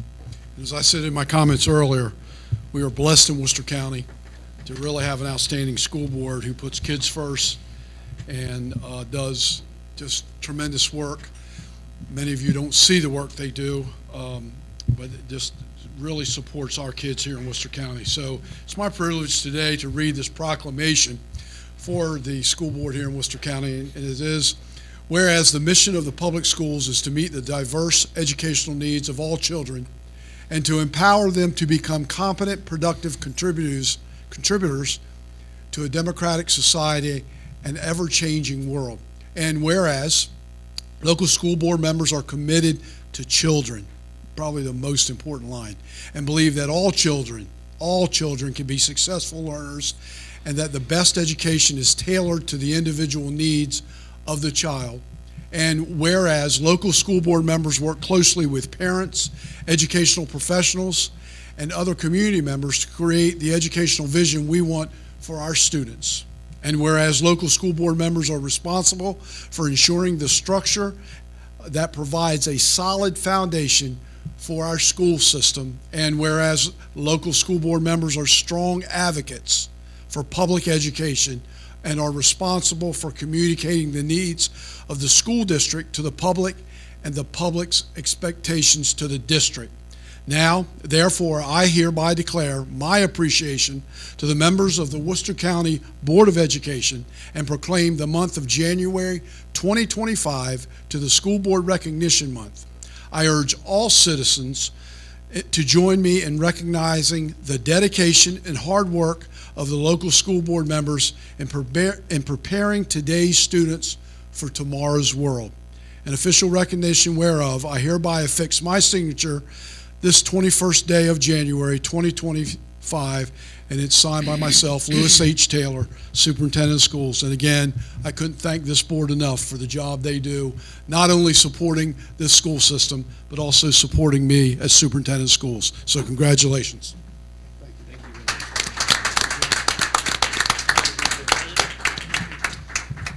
Thank you, Mr. Taylor. And now I'll turn it over to Mr. Buchanan for the National School Counselors. This is for National School Counselors Week, February 3 to 7, 2025. Whereas school counselors are employed in public and private schools to help students reach their full potential, and whereas school counselors are actively committed to helping students explore their abilities, strengths, interests, and talents as those traits relate to career awareness and development, and whereas school counselors help parents focus on ways to further the educational, personal, and social growth of their children, and whereas school counselors work with teachers and other educators to help students explore their potential and set realistic goals for themselves, and whereas school counselors seek to identify and utilize community resources that can enhance and complement comprehensive school counseling programs and help students become productive members of society, and whereas comprehensive developmental school counseling programs are considered an integral part of the educational process that enables all students to achieve success in schools. Now, therefore, be it resolved that the Worcester County Board of Education recognize National School Counselors Week during the week of February 3 to 7, 2025, and this is signed by Todd A. Ferrante, President of the Worcester County Board of Education, and Lewis H. Taylor, Superintendent of Schools. Ms. Selby. Nicole Selby will be receiving this award on behalf of the counselors. Nicole, thank you for the work you do. Thank you so much.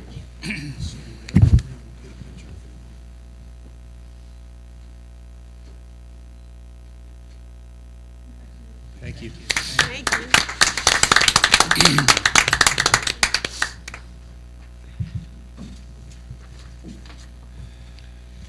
Now it's time for individual and delegation comments.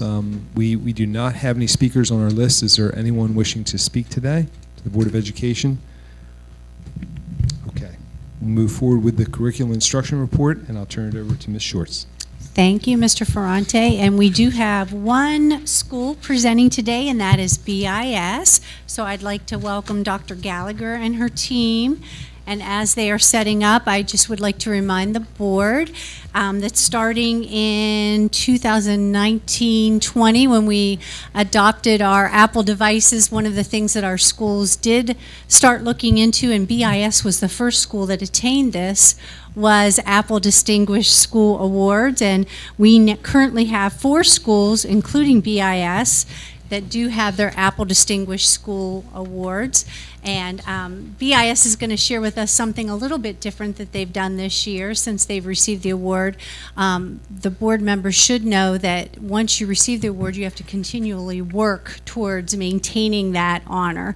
So one of the things they've done was a student Apple Vanguard, which is a spin on something that Mr. Genovese and Mr. Wilson, who are just joining us in the back, coincidence, to see this presentation, had done for our adult Apple learners. So they're doing a spin on this with their student learners. So I will turn it over to Dr. Gallagher and BIS and let her introduce her staff. So welcome, Dr. Gallagher. Wonderful, thank you.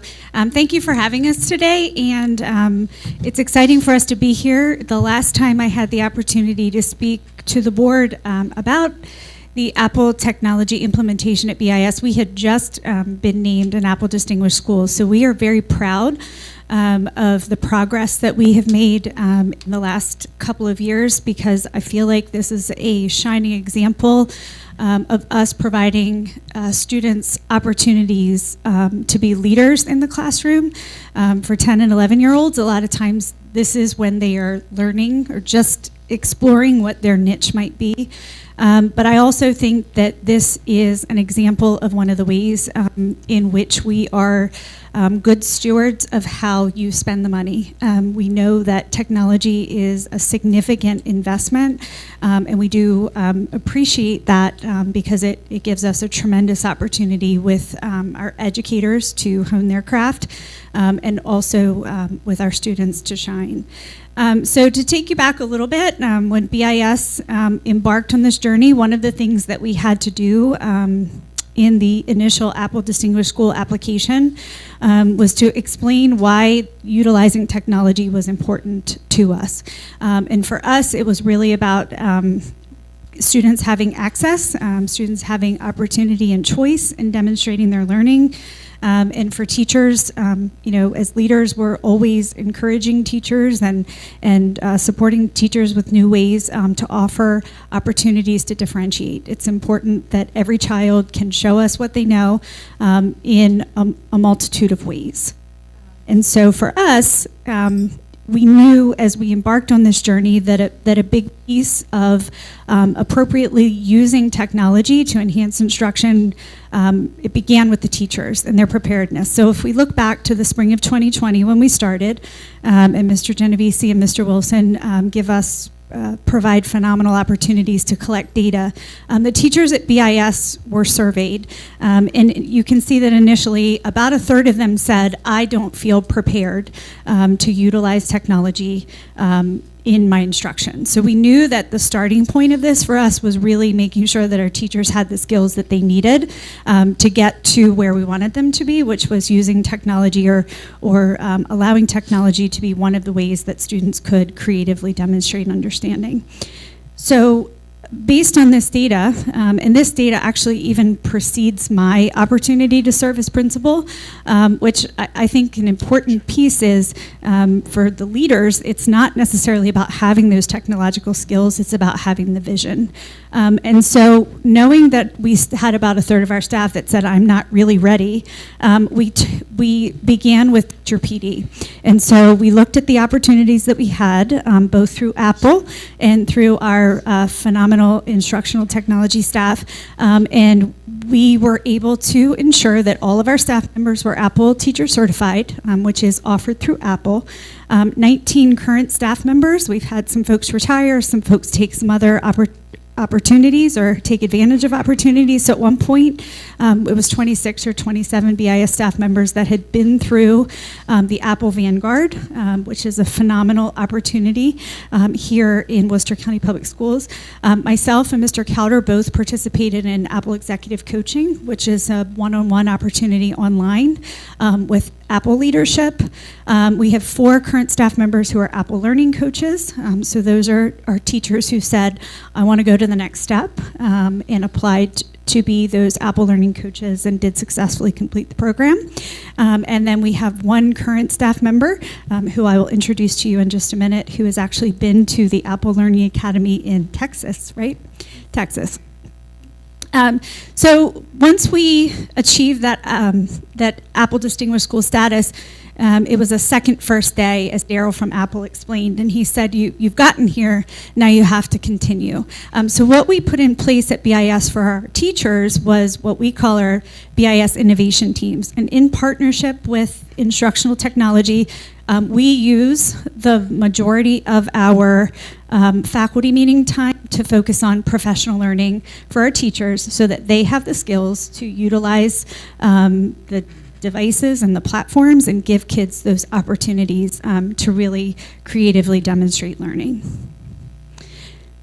All of that being said, when we surveyed last spring, you might remember that when we started, we had about a third of our teachers who said, I'm not prepared to adequately utilize this technology on a regular basis. And last spring, we were down to 5%, which we feel is a reflection of teachers taking advantage of those professional learning opportunities. I think it's also interesting to note that 4 years ago when we asked, people's responses were influenced by what they felt was a lack of understanding of just the basic Apple technology apps. You know, if you're familiar with a PC or with Office, you know that there's some Microsoft Excel. The Apple version of that is Numbers. And so when people said, I'm not ready, what would have driven that answer 4 years ago is very different. There's a much higher level of complexity. So feeling pretty good about where we were with teachers, these two phenomenal staff members from Berlin Intermediate School, Amanda Center, who's our current CRT, and Megan Cater, they came to me in the spring and they said, we have an idea. And knowing these two ladies and how they've embraced Apple technology, I said, you don't even have to tell me what the idea is. I know the answer is going to be yes. And they said, well, we want to tell you anyway. So this summer, the Student Apple Vanguard was born, and really we took what we saw as the impact of that professional learning with teachers, and we talked about how we could bring that to our students. And so they're going to share with you where we are and where we hope to be. Good afternoon. So Megan and I sat this summer and came up with a plan for Apple Vanguard, and we introduced it to teachers at our back to school week. We asked teachers to share this flyer with students. We also shared a video that would walk students through the process. It was kind of a commercial to encourage students to apply. So you can see there that we had exactly what we were looking for. We were really looking for students that were creative, that were eager to learn, that were willing to collaborate with others, and were tech enthusiasts. Megan and I were really excited when we came up with that phrase. So we put this out to kids. We told them that they could create an application that was one page. We really left it up to them exactly what app they wanted to use. We had some kids turn in a keynote slide. Others did a video. We had some kids actually do a one-page essay. And even one student actually sang a song for us, all about the characteristics that proved that she was ready to be part of Apple Vanguard. So you can see up here, also one of the very first things that we did once we selected our students is we actually had them create memojis with recordings so they could introduce themselves to the other group members. We had 54 applicants. It was really hard for our small committee to pick the kids that we wanted to participate, but we ended up selecting 17 fifth graders and 16 fifth graders. We meet with them about 2 hours. We meet with fifth grade and sixth grade separately, and we really try to focus on Apple behaviors, and Megan is going to talk to you about that in a minute, but we also try to focus on an app and then some type of skill that we want to allow them some time to play with. Those of you that are familiar with Apple products, someone can show you what to do, but until you actually have the opportunity to play with it and experiment with it, it's really hard to apply it. So we really try to make sure that at every one of our meetings, we give students an opportunity to do that. So while our primary goal is to build the technological capacity of these students, our secondary goal is to really focus on soft skills so that students can help other students. We want these kids to be leaders in the classroom. So where we started was actually, these are 5 of the 8 behaviors that Apple expects from its employees to create a collaborative and creative and culture so that we get interesting solutions. So some of them are pretty self-explanatory, being present in the moment, celebrating risk, enabling collaboration. Those make a lot of sense. Where we started with our students is we taught them these behaviors, and what the kids really latched onto were the 2 ideas of yes and, which that idea is what when somebody comes to you with an idea, rather than responding with your own idea or shooting them down, you say yes, you accept that initial idea, and you try and build off of it. And so we're really challenging these students to become incredibly creative and collaborative to get to creative solutions. The other behavior that we really have been working on them with, and you'll see something from them a little later about this, is nudging success. And this is particularly difficult for 5th and 6th graders because what we're asking them to do is to, when they teach their classmates, not do it for them. We want them to teach and guide their classmates so that they're really doing the heavy lift and the learning. And the kids have really taken on to this, and it's really amazing to watch. So one of the activities that we did in November was we asked students to create a logo. We thought it was important that we created an identity that represented the goals of our Student Apple Vanguard group, and we wanted the students to do that. So we focused on what a logo was, the types of logos that there are. We also did kind of a mini lesson with students about breaking apart shapes in Keynote. So again, we talked about behaviors, we talked about an Apple skill, we used an app. Kids worked together, they brainstormed as a group to come up with a list of activities and strategies and things that they wanted to use to create their logo, and also characteristics that they thought would be important to include. So students actually then created independently. They applied their Keynote skills, they applied what they learned about logos to create their own. These are some of the phenomenal ones that they actually submitted. At our next meeting, we plan on showing them all of the logos, and they're actually going to vote to see which one they think best represents our team. So our group is all about student empowerment and students taking ownership of their own learning. So we actually have them sharing with you things that they've taken away just from our first 2 meetings.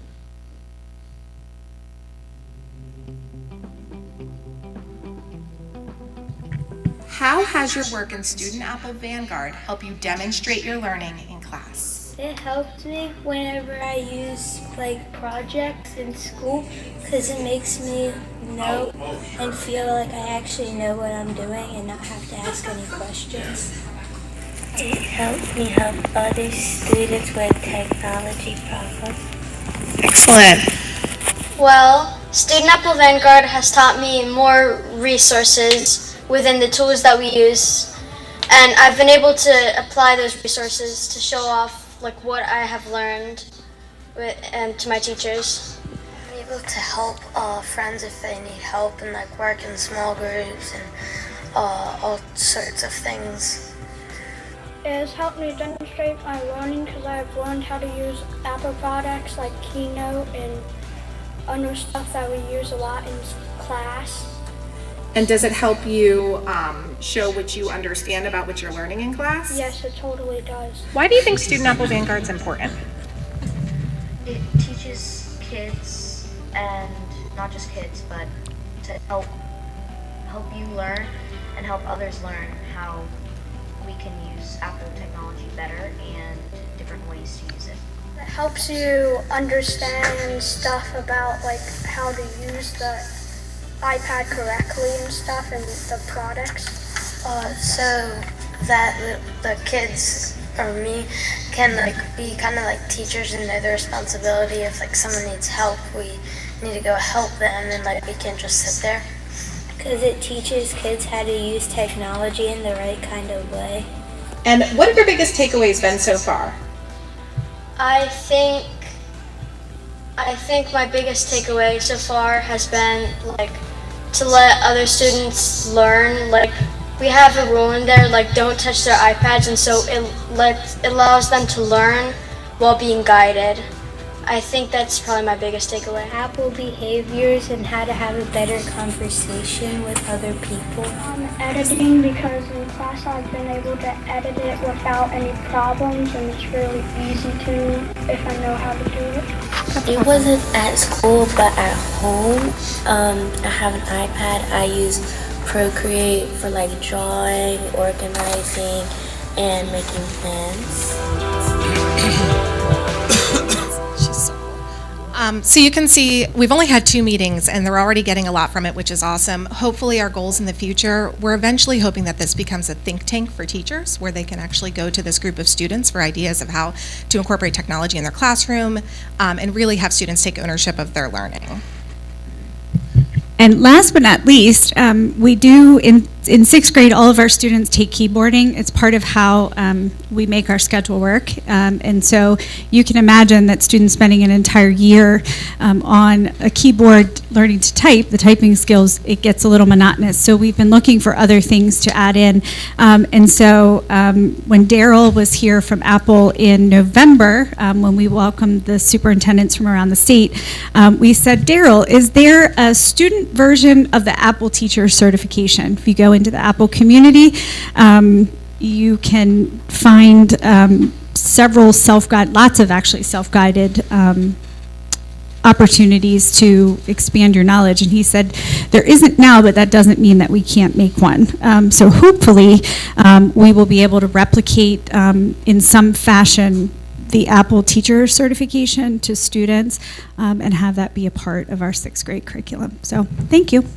Thank you so much. Are there any questions for Principal Gallagher or Ms. Center, Ms. Cater?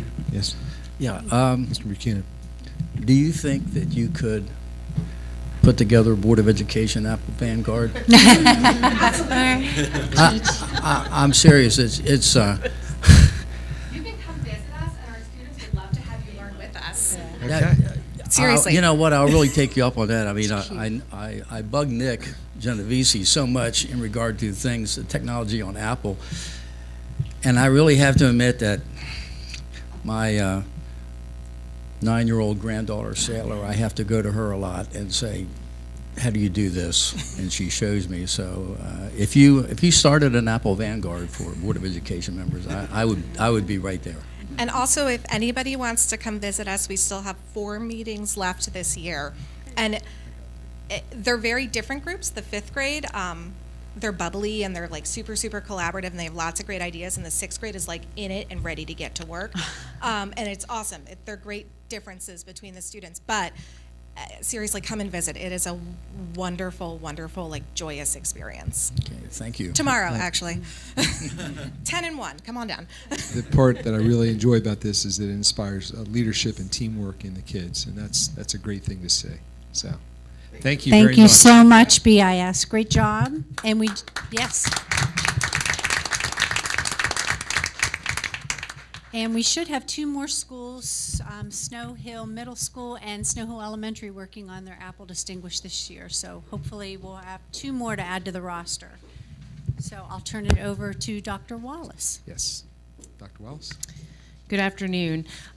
Before you in the exhibit, you will see a semester 1 final exams waiver.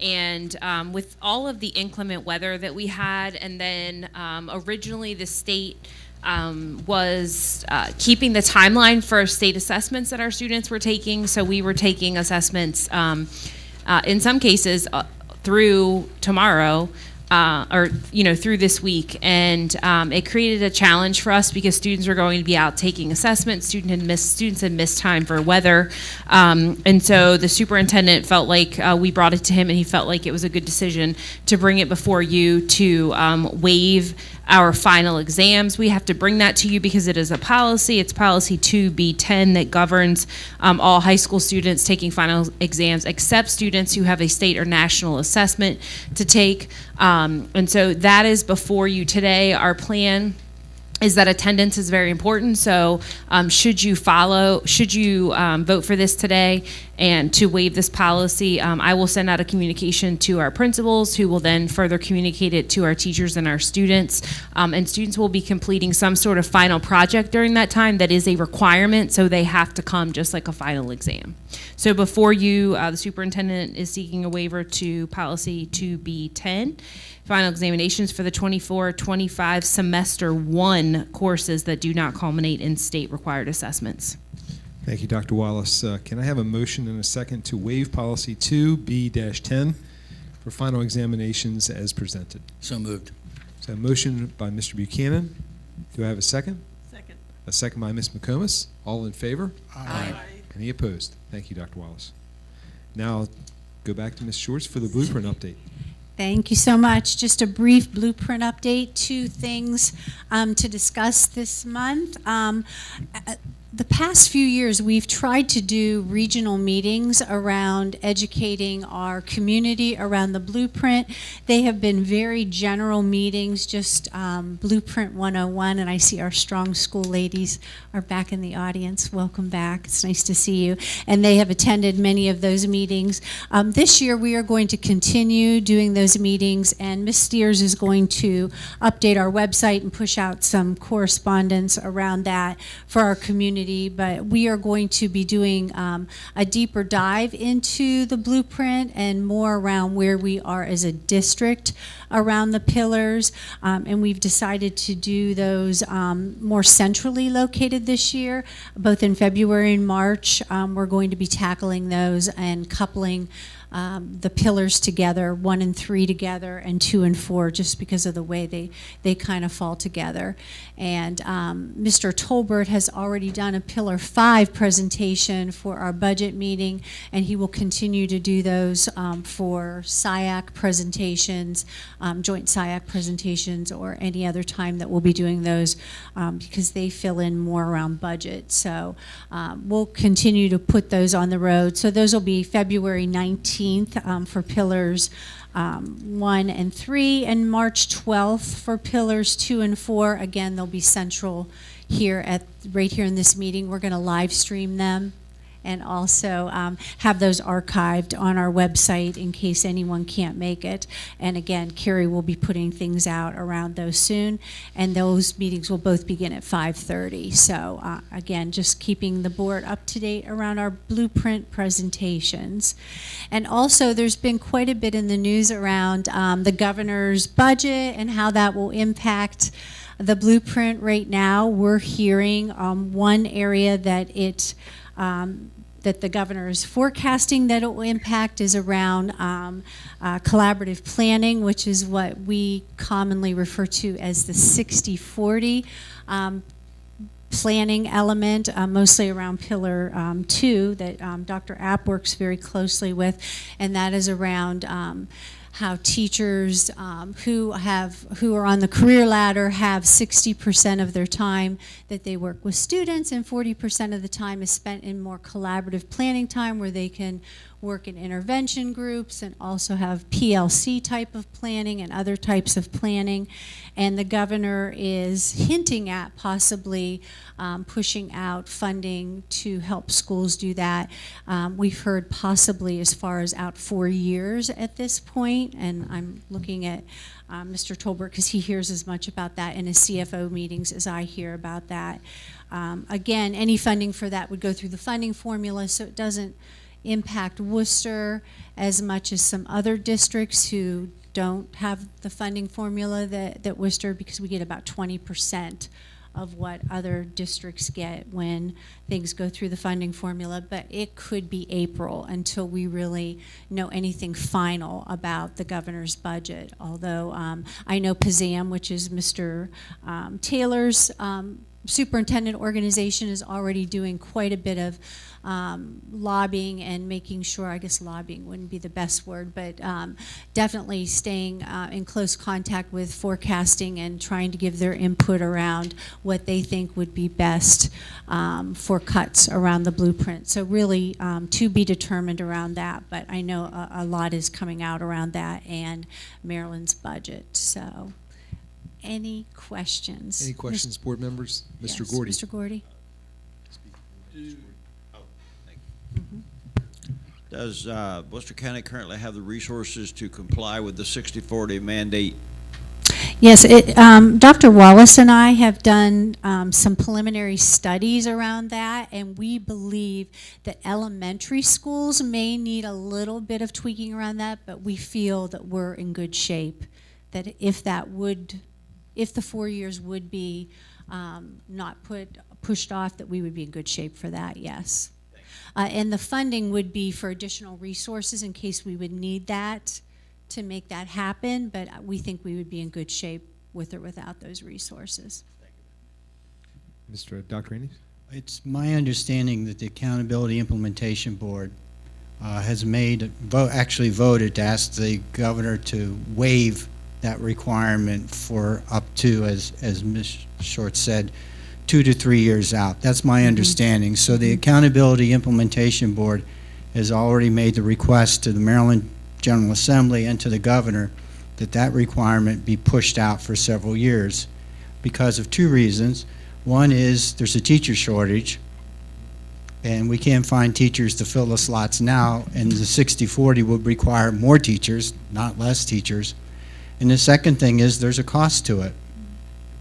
And given the current situation with the projected challenges that the governor and the General Assembly faces with our state budget, that cost to push it out for 1 or 2 years, it would be, I think, the right thing to do. And the AIB has already voted to ask the governor to make that happen. I believe the cost is, Mr. Tolbert would know, it's somewhere around $160 some odd state and 112 or 113 local, so it's like $268, $300 per pupil, I think, if I'm not mistaken. Thank you, Dr. Andes. Mr. Tolbert? Dr. Andes is right. The foundation amount this year, which is the base amount per pupil that we receive, was scheduled to increase $164 per pupil, and that's in the statute. So the governor has included in his budget not having that increase take effect. And so, but the legislature would have to approve that because it was approved as part of the blueprint law. So that is included in his budget to not have that 164 kick in this year, and that would affect state aid going forward. Okay, thank you for the update. Yeah. Any other questions from Ms. Shorts regarding blueprint? Thank you so much. We That appreciate concludes that. curriculum and instruction, so back to you. Thank you, and I'm going to turn it over to Dr. App for the personnel exhibit. Thank you, Mr. Ferrante. In front of you, you have your January personnel exhibit for your consideration. Our resignations this month: Armandina Salinas, school bookkeeper at Pocomoke Elementary School; Alexis Shaw, educational assistant, Pocomoke Middle School. New hires: Shayla Miles, educational assistant, Pocomoke Middle School. The superintendent recommends approval of the personnel exhibit as presented. Thank you, Dr. App. Can I have a motion and a second to approve the personnel exhibit as presented? Motion. I have a motion by Ms. McComas and a second by Mr. Smack. All in favor? Aye. Any opposed? Thank you, Dr. App. I'm going to turn it back over to Dr. Wallace for policy revisions, Book 6 and 7. Yes, thank you, Mr. Ferrante. I'm very brief this month, and actually I'm sharing with Dr. Apt. Before you, and if it's okay, we'll run through the 4 very brief changes to policy, and then if someone wishes to pull one, we can do that. I'm going to let Dr. Apt go over the changes because the first 3 are with bus contractors. Okay. Thank you, Dr. Wallace. The first policy revision is 6A04. The only change we're recommending is on the back of that page. We do not have a we do have a superintendent. We're changing the superintendent to manager of transportation. So the request for the establishment of new stops would go to the manager of transportation, not the superintendent. The second one in transportation is 6A05, and this is the limitations for transportation of limitations for disability students. We worked with our special education team to make sure that we had the right verbiage in this policy. So if you see that, we are striking the 50-mile distance language and putting in determined by the IEP team, and then we're striking And B, the disabled living beyond a limited established area and putting in qualified personnel, including the transportation administrator and others, will determine the appropriate transportation services for that child. And then it includes what the transportation includes. You see that followed there in the red. And the last one, 6B05, is qualification of bus drivers. And what we've done here is we've struck out the minimum requirements of the physical examination and replace it with it must pass the appropriate medical examination for school bus drivers under COMAR, and that's basically their CDL qualifications. And then if you go down to number 7, because they're meeting number 2, number 7 is all included in your CDL physical. So there was no need to put that in the policy as well. So there's the 3 for transportation. And then the final change in policy 7D under safety and security is that the principal should conduct or calls to be conducted a fire drill. At least it is going to 8 times a year versus 10, and that's the only change in that policy. So the superintendent would recommend approval of the policies presented for book 6 and 7. So can I have a motion and a second to, first of all, do I have any questions, board members, to either Dr. Wallace or Dr. App? Yeah, I've got a question. Dr. Wallace, why do we go from 10 to 8 in regard to... Mr. Goddard is here. He's welcome to answer that question. Mr. Goddard, please, You need please to- come you gotta up come and speak forward, to the sorry. mic for us. Thank you. And I don't know that it's on, so maybe it might be flipped up.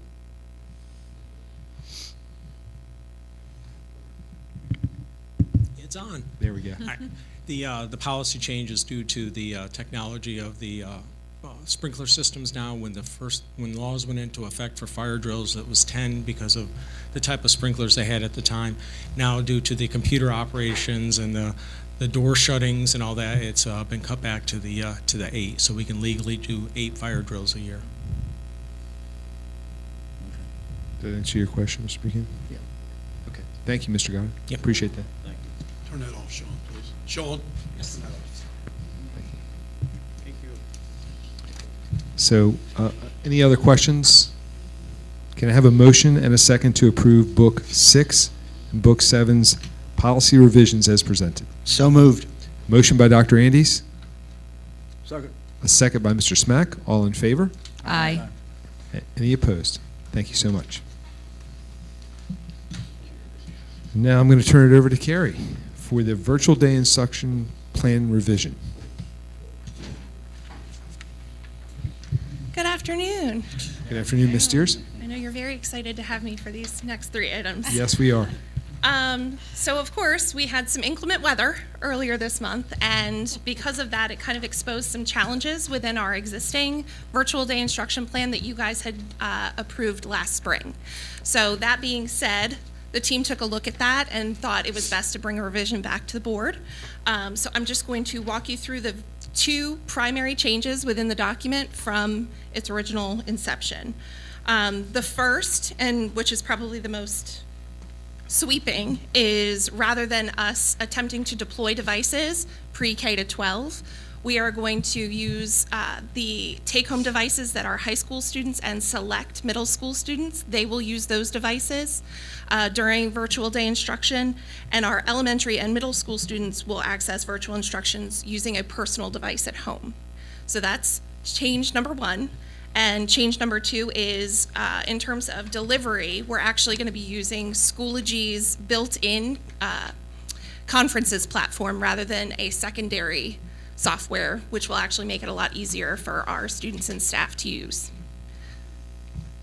Okay, I have one question for you. Yes. I assume in today's day and age, and it is an assumption, that everyone has access to a device, but or to the internet. We know some areas in Worcester County do not have access to the internet. So in that case, what will we be doing with the students? Well, I will tell you, it was already built into the plan that no student would be adversely impacted if they don't have access to connectivity Okay. or a device. So that's already built into the plan that you had already approved. So that's not going to be a change there. So students will not be penalized in They'll any be way. allowed to make that work up. Absolutely, and that's in accordance with board policy. They'll have 5 days from our return to make up that work, and that will also count for their attendance as well.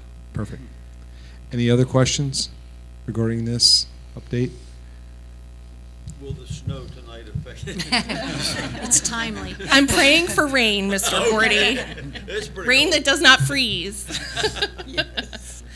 So that being said, the superintendent seeks the board's reauthorization for the 2024-2025 school year to initiate virtual day instruction for inclement weather as outlined in this revised virtual day instruction plan.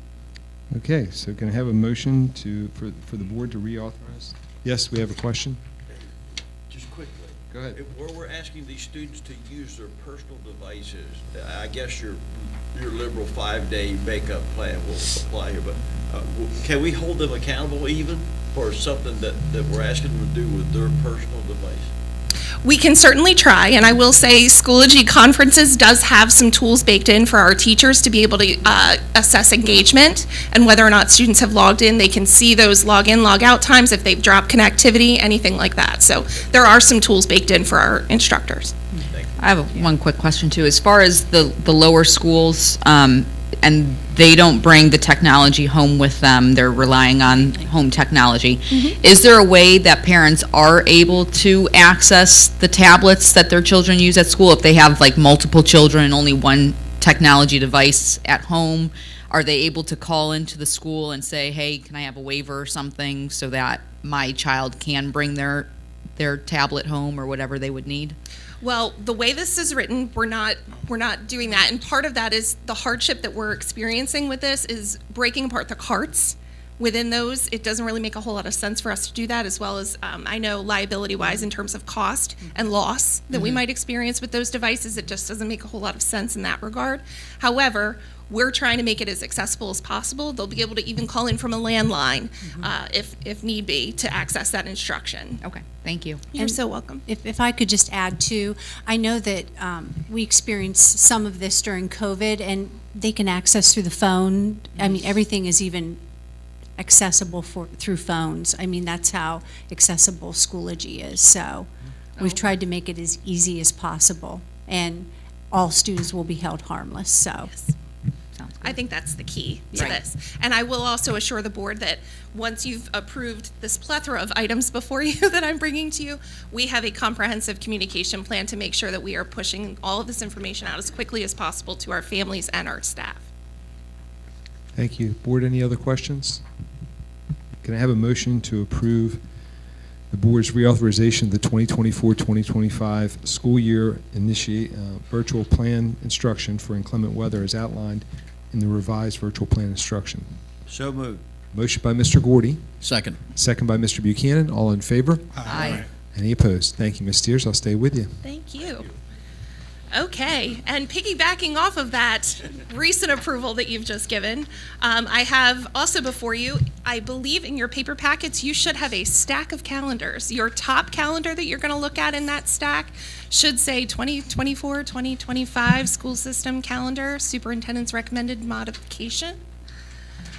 So, of course, with our inclement weather, we used our 3 inclement weather days that were built into the back end of this year's calendar, and we had an excess of 2 days that we still needed to make up. Those were closures, and because we didn't have the revised plan in place, we really couldn't utilize virtual instruction for those days. So the modification before you addresses that with 2 days.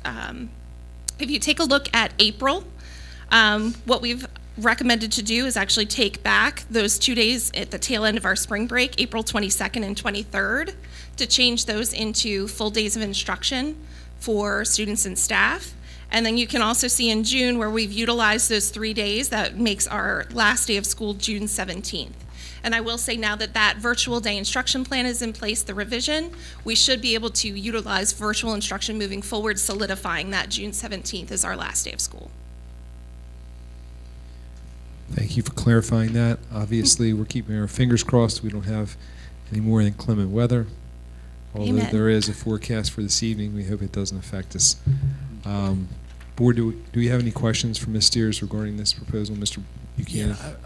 Just going forward, in regard to, a couple of weeks ago when we had 5 days out, are we looking at now, since we've revived this, that we won't have to revise it again next year, right? I mean, it's in place. The virtual day instruction plan? Yes. That actually will come before you every year. So I'll be back. Every year. I'll come back with a 25-26 one for you in late spring. Okay. So when if we unfortunately have access to 3 days, then on the 4th day, the virtual learning will kick in? That is the intention, yes. Okay. Ms. Addis? I just want to make a suggestion maybe for not obviously this calendar, but future calendars. I think it would just be helpful to families if we were able to mark on future calendars. I like the idea. I'm going to vote for this calendar, but all I can say is for future calendars, I think it would be helpful for families if there are potential optional days that are on the calendar as days off, but potentially could turn into days in school if snow days occur earlier on the year. So take, for example, next school year, April, they would be off on the 7th and 8th. That could potentially be days back in school, somehow marking it on the future calendars to say, look, these are potential days that you might have your child back in school. So if people are planning trips, Absolutely. they just know that it's a potential that it can change. Well, and I will just, to speak to that, I will say this was kind of an interesting one for us because this is the first time that our virtual plan has really been tested in that way. So I do believe that the intention with all of the calendars moving forward is just using those 3 days and then moving to virtual instruction. It's just this year in particular, we kind of exposed that challenge. So hopefully we won't have that in future years, but I absolutely hear what you're saying. But also just to add, any day off could be that day. Okay. So even Good Friday, you can even write, so we would be notating every day in our calendar as a day that could potentially be made up, because part of that if we ever ask for a waiver from the state, would be that you made a good faith effort to make them up. So essentially any day that we were off could potentially become one of those days. Yes, that's so true. we would be marking every day. Okay. If that makes sense. Yeah.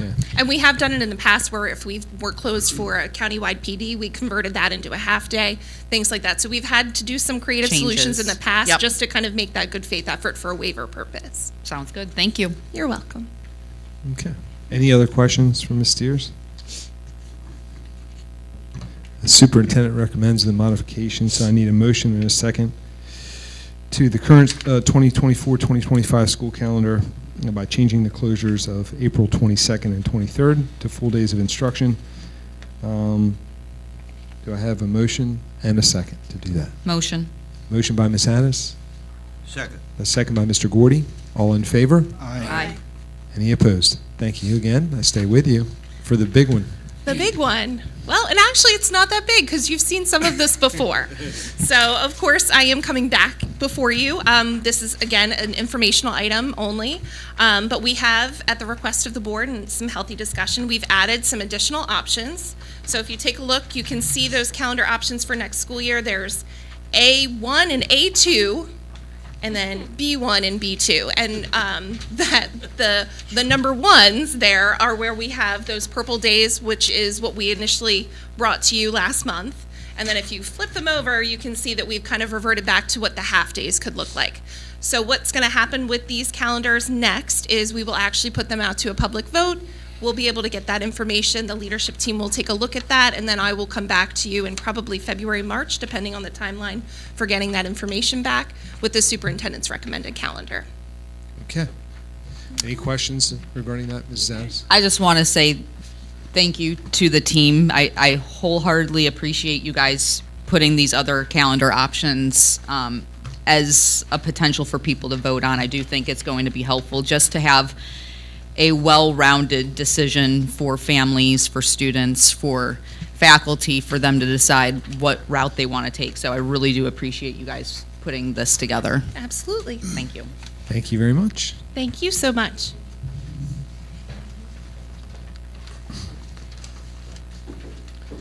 And now I'm going to turn it over to Dr. Wallace for the cybersecurity project. Yes, good afternoon again. I'm going to introduce Dr. Mensah, who is going to come forward with a cybersecurity project, which is an interesting project at this point in time.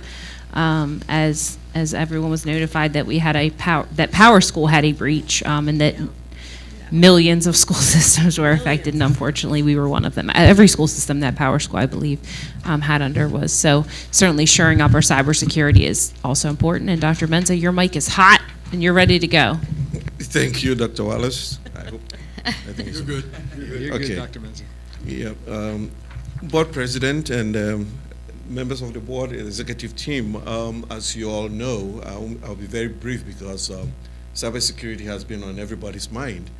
And K through 12 and especially all our education institutions have been the hardest hit. So FEMA made some grants available. It was competitive. Fortunately, we won $308, actually about $400,000. And so the superintendent is recommending the approval of the project through the FEMA grant in the amount of $382,788 for us to undertake that project. And that is what we brought before you today. Yeah, this is a presentation for a FEMA grant, correct, Yeah. Dr. Mensah? Yes, sir. And I mean, obviously, it follows best practices. Does anyone have any questions for Dr. Mensah regarding this application for FEMA grant? Okay. No questions. Can I have a motion and a second to approve the cybersecurity project funded through the FEMA grant in the amount of $382,788.95 as presented? So moved. Motion by Dr. Andes. Second. A second by Ms. McComas. All in favor? Aye. Any opposed? Thank you, Dr. Mensah. Thank Appreciate you. the update. Okay, now I'm going to turn it back over to Dr. Wallace for safety update. Thank you, Mr. Ferrante. I want to thank Dr. Mensah and Dr. Cook for their work on the FEMA grant application and their continued work on continuing to bring more money in. I think one of the things that we don't necessarily think about when we talk about school safety is cybersecurity as well, but I can assure you that that is on the minds of my team and Ms. Shorts and myself as I do oversee technology, but we really do it together. So we really do have a dual focus on the physical safety of our kids, but also cybersecurity being a significant concern, like Dr. Mensah said, for all school districts. And honestly, all public service agencies have really been in that same quandary. As we know, Atlantic General had a cybersecurity incident. Thankfully, our cybersecurity incident was isolated to Power School, and it wasn't any fault of our own, but certainly these types of grants will continue to help us shore up the security of our students from a virtual spot. And then also, I want to thank you for your support earlier today in the vote that you made to continue to harden our soft targets in our schools. So back to you, Mr. Ferrante. Thank you for the update, Dr. Wallace. We appreciate it. And now I'm going to turn it over to Mr. Tolbert for school construction bid process and physical operations. Yes, Mr. Ferrante. I think there was some conversations with the county commissioners a few weeks ago about the possibility of what is our school construction process and maybe possibly having some county staff involved in that process. And we thought it might be important for the board to understand actually what our process is. So today, Mr. Joe Price, our facilities planner, is going to come up and review the school construction bidding process that we use here at the Board of Education and answer any questions that you might have. Thank you, Mr. Tolbert. Mr. Price, good afternoon. Good afternoon, Mr. President, Superintendent. We have a process flow chart to share with you on the school construction bidding process. Many steps. We're going to start on the top left and go left to right. The first step is the architect creates the drawings and the construction manager creates the bid specifications. We then release an invitation to all bidders. The construction manager identifies these bidders during the marketing phase. Each construction manager has a very long list of contractors they've worked with in the past, and as soon as we hire them to run the project, they notify all these bidders that the project is coming out to bid. We conduct a pre-bid meeting at the school where we're going to do construction, conducted by the construction manager with the architect and the owner. We establish a last day of questions from bidders before we open the bids, and we send out any addendums if necessary to the drawings or specifications. going down and going right to left. We received the bids from the bidders, and they're open and read aloud in the public bid opening meeting. I sit where the president is sitting with the architectural and construction management teams. We take each envelope one at a time, open it up, read the contractor's name, read the contractor's base bid amount, and the bids for any bid alternates. Construction manager then takes all those documents and reviews them and determines a parent low bidder for each of the bid packages. He contacts each parent low bidder and requests informational pricing and minority business enterprise documents. When all those documents are received by the CM, he reviews them and sends them to Worcester County Public Schools. The facilities planner then reviews and compiles the bid amounts, the bid alternate recommendations, and the minority business enterprise information. And then the facilities planner prepares bidding exhibits for presentation of the bids to the Board of Ed. The bids are presented and the Board of Ed approves in each of the bid packages. Then the facility planner prepares bidding exhibits for presentation of the bids to the county commissioners. The commissioners approve the bids for each bid package. And then we prepare a bidding documentation for submission to the public school program for the IAC to review and approve all the bids. Construction contracts are prepared by the construction manager, forwarded to the board attorney for review and approval. The board attorney approves the draft contracts, and the construction contracts are forwarded to each contractor for signature. After they're all signed, we get copies to public school construction program, the finance department, construction manager, and the contractors.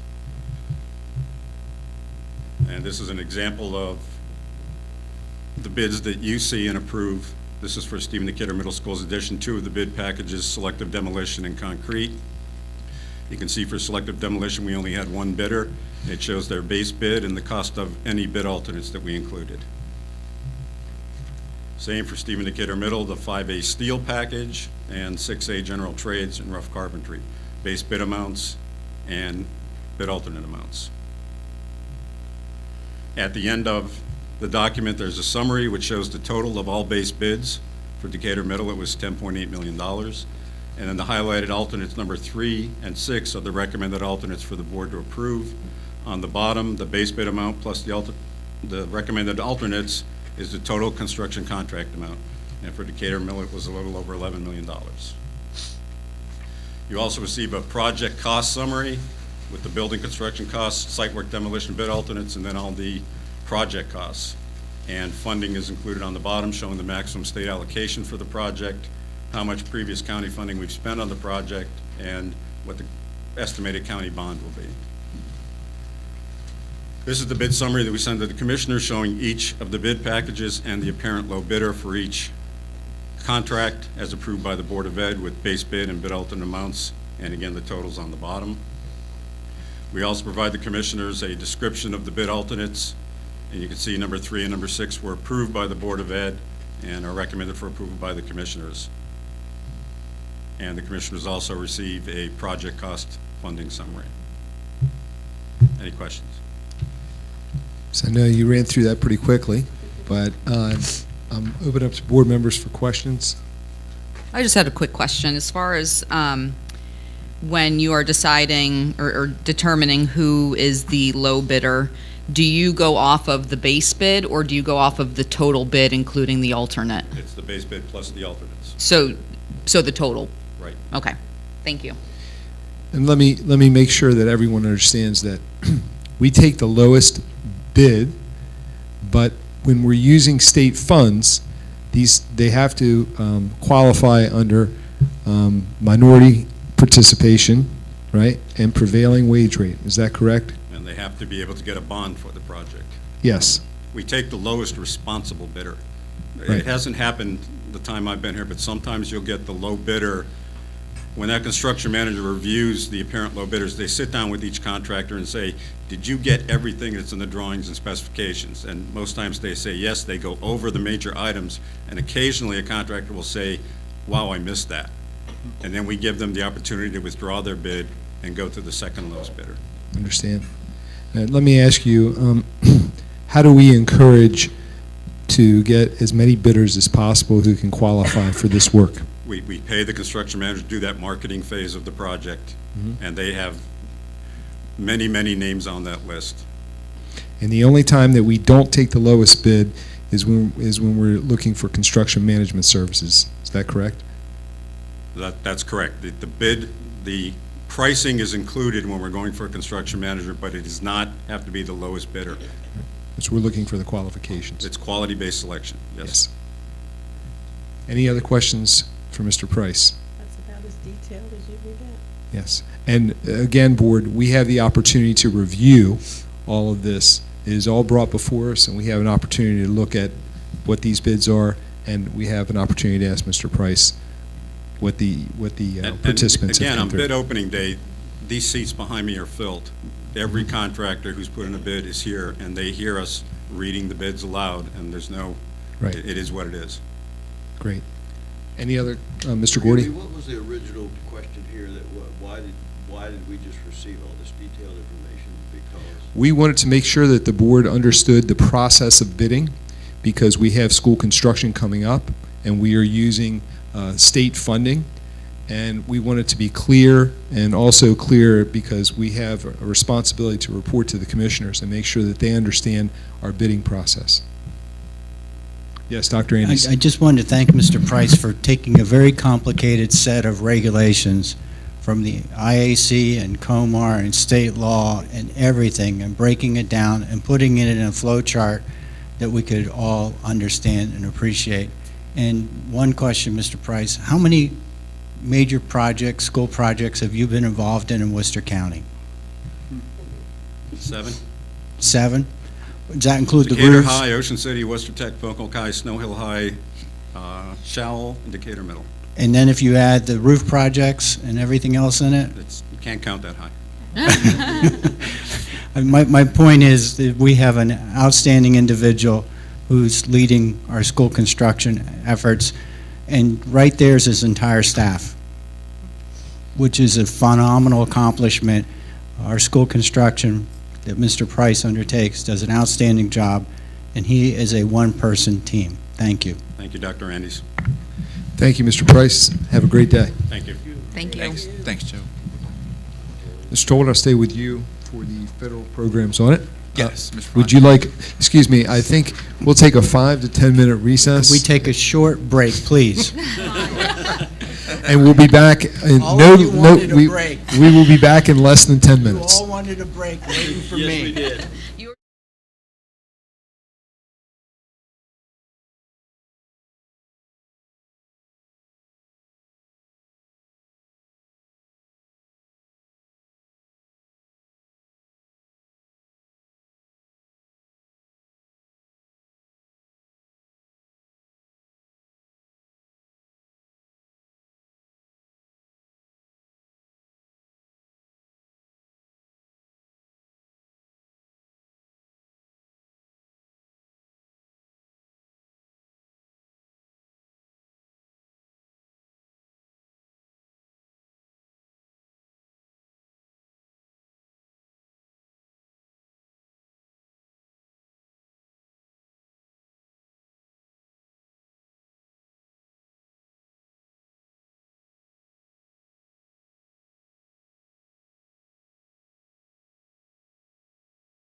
Okay, thank you for that brief recess.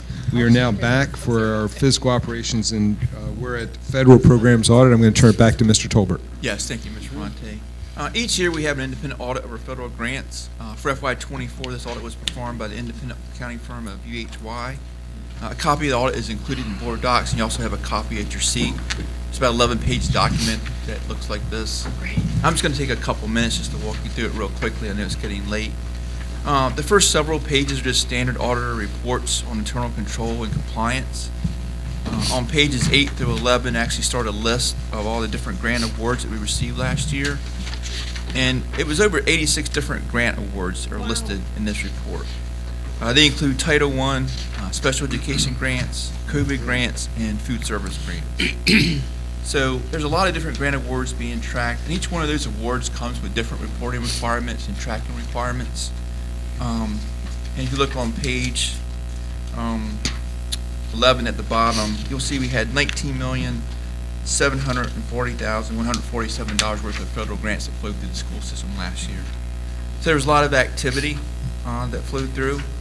And if you look on page 13, really what I want you to focus on is at the bottom on B, where it says findings, none, and C, findings and question costs, none. So that means it was a clean audit, nothing irregular was found. We're doing a great job tracking and keeping track of our federal money and reporting the way we should be, spending it the way we should be. So that's it in a nutshell. But also want to recognize Mr. Brian Cook and Ms. Leanne Terrace. Ms. Leanne Terrace is our grants accountant. She's been here for, 35 years, Leanne? 41. Oh, my goodness. I wasn't going to call her out. She's challenging Mr. Taylor. I didn't want to say 41. I didn't want to say 41. You were trying to give her a break, right? I was trying to give her a break, you know. Leanne and I came in the same time, and we're a month apart in age? About a month apart in age, yep. And Mr. I knew you were going to say it. She reminds me every summer. And Leanne does a great job and has for a lot of years. And Mr. Brian Cook is our grants manager, and he's done a phenomenal job working with Leanne, and not both helping track the grants, but also getting the grants, as you heard with the FEMA grant just a while ago. So Brian's doing a great job, and I thank them both for all they do with the grants. Mr. Tolbert, thank you for that update. Board members, do you have any questions, any comments?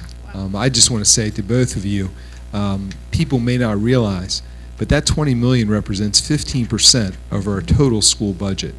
And I can't thank you for bringing that money to our school system, to our students. It's extremely impactful. And I know you're always looking for more money out there, and we deeply appreciate it. So, thank you so much, Mr. You're very welcome. Yeah, thank you both. And moving on to the last item, the monthly financial report for the month of December, with non-salary expenditures totaling $3,008,650.16. The superintendent recommends approval of the monthly financial report for the month of December as presented. Thank you, Mr. Tolbert. Can I have a motion and a second to approve the December 31st, 2024 monthly financial report as presented? I have a motion by Mr. Smack. Do I have a second? Second. A second by Ms. McComas. All in favor? Aye. Any opposed? Thank you, Mr. Tolbert. Thank you. And now we've come to the time of board reports, and I will open it up to my fellow board members for any comments they may have. Mr. Gordy. Yeah, thank you. Just make sure you're speaking in the mic, sir. Thank you, Mr. President. I just want to once again commend our superintendent, who is about to retire for an absolutely exemplary 41-year career with the Board of Education. He's done an exemplary job throughout, and congratulations on your hard work and your retirement. Retirement's pretty nice, I can tell you for sure. So We're going to find out. Congratulations, Mr. Taylor. Great job. Thank you so much. Thank you, Mr. Gordy. I'd like to say congratulations to you too, my friend. I've been knowing you a long time. Yes, you have. Yep. Thank you, Mr. Thank Smack. you, Mr. Smack. Well wishes. Dr. Andes? Today we honored athletes and coaches, and I'd also want to thank the families of the athletes who spend a tremendous amount of time taxiing their athletes back and forth to this place and that place before they get a driver's license. And once they do get a driver's license, worrying about them going here and there and everywhere else. So I want to thank the families of all of our athletes who made their success possible. I'd also want to thank the coaches' families, because coaches put in a tremendous amount of time and effort throughout the year in order to help our student athletes become successful, which means the families don't get to see the coaches, and the coaches aren't there. So to all the families who support your coaches and allow those individuals to coach for our student athletes, I thank you very much. I'd also like to thank our central office facilities, maintenance staff, and custodial staffs at each school for plowing snow. That comes in other duties as assigned, and we pray every year we don't get snow, but once we do get snow, then that requires a tremendous amount of effort from our central office, facilities and maintenance staff, and the leadership at the central office, and our custodial staffs at each of our schools to shovel and shovel and shovel and shovel and move snow and put down all sorts of snow melt things and so forth and so on and stay up with it. So special thanks to all of those folks who worked so hard to clear the snow, and I hope it doesn't snow again throughout this school year. I'd also want to remind our parents of seniors, take advantage of those FAFSA nights. If a student who's a senior is thinking about going to a community college, a trade school, a technical school, a four-year university, everyone needs to fill out the FAFSA form. So I would encourage our parents and families and our seniors to take advantage of those FAFSA nights and activities that our high schools put on. And again, I want to thank Mr. Taylor for his service to Worcester County Public Schools, and I wish him very well. I don't know what retirement's like. Every time I try it, I fail. Thank you. Any other board members wishing to say anything? I had Again, a go quick ahead, question. Ms. Sands. I know that we're going to be talking about the upcoming meetings that we have going on, and I was just curious when we will be receiving the initial budget for our budget work session next week. Yeah, as you know, our first scheduled budget work session is Monday, and we're working now to get documents together. So we're hoping to have it pushed on board docs on Friday. Okay. Is there any way that we would be able to delay that first initial budget work session, since we wouldn't be getting the budget from the team until Friday, and then our meeting would be on Monday? That's only the weekend to review. Yeah. Part of that initial problem is because I won't be here from the 30th through February 6th. Okay. So I'll be away. So unless we can move it down a day or two, and I don't know if that's an option. I think everybody has either appointments and things like that. So in this is just the initial one, Ms. Status. So Yeah. we will look at that initially, but we'll have a chance to come back and review it further. Okay. Thank you. All right. And I do want to, anyone else have any other comments? I do want to remind our board members that now that we've heard Mr. Taylor's announcement today, at that next budget work session meeting, we will be putting on the agenda the look to hire an agency. We usually go with MABE to do our search, and that will be on the agenda for approval.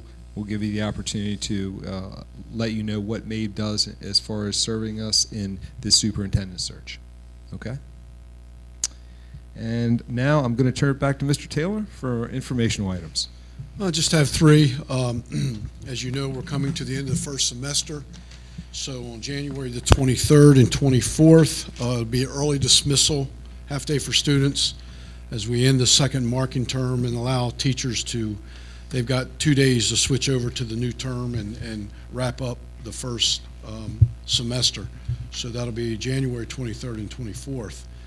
Then on the 27th, schools are closed for students. It's a PD day, a professional day. That's our budget meeting. Yeah. That's our budget meeting, that's correct. But as far as school operations, school is closed for kids and students, and professional day for staff. And then because we will not have another board meeting prior to this, on February 17th, it's a Monday, schools are closed for President's Day, as we honor President's Day.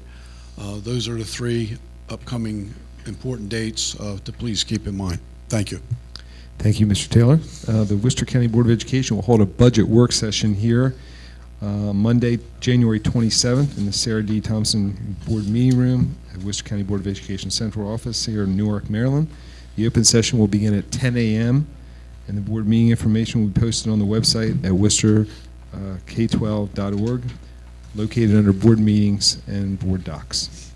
And now I'd like to call for adjournment for today's meeting. Motion. Motion by Mr. Smack. Second. And a second by Dr. Andes. All in favor? Aye. We are adjourned.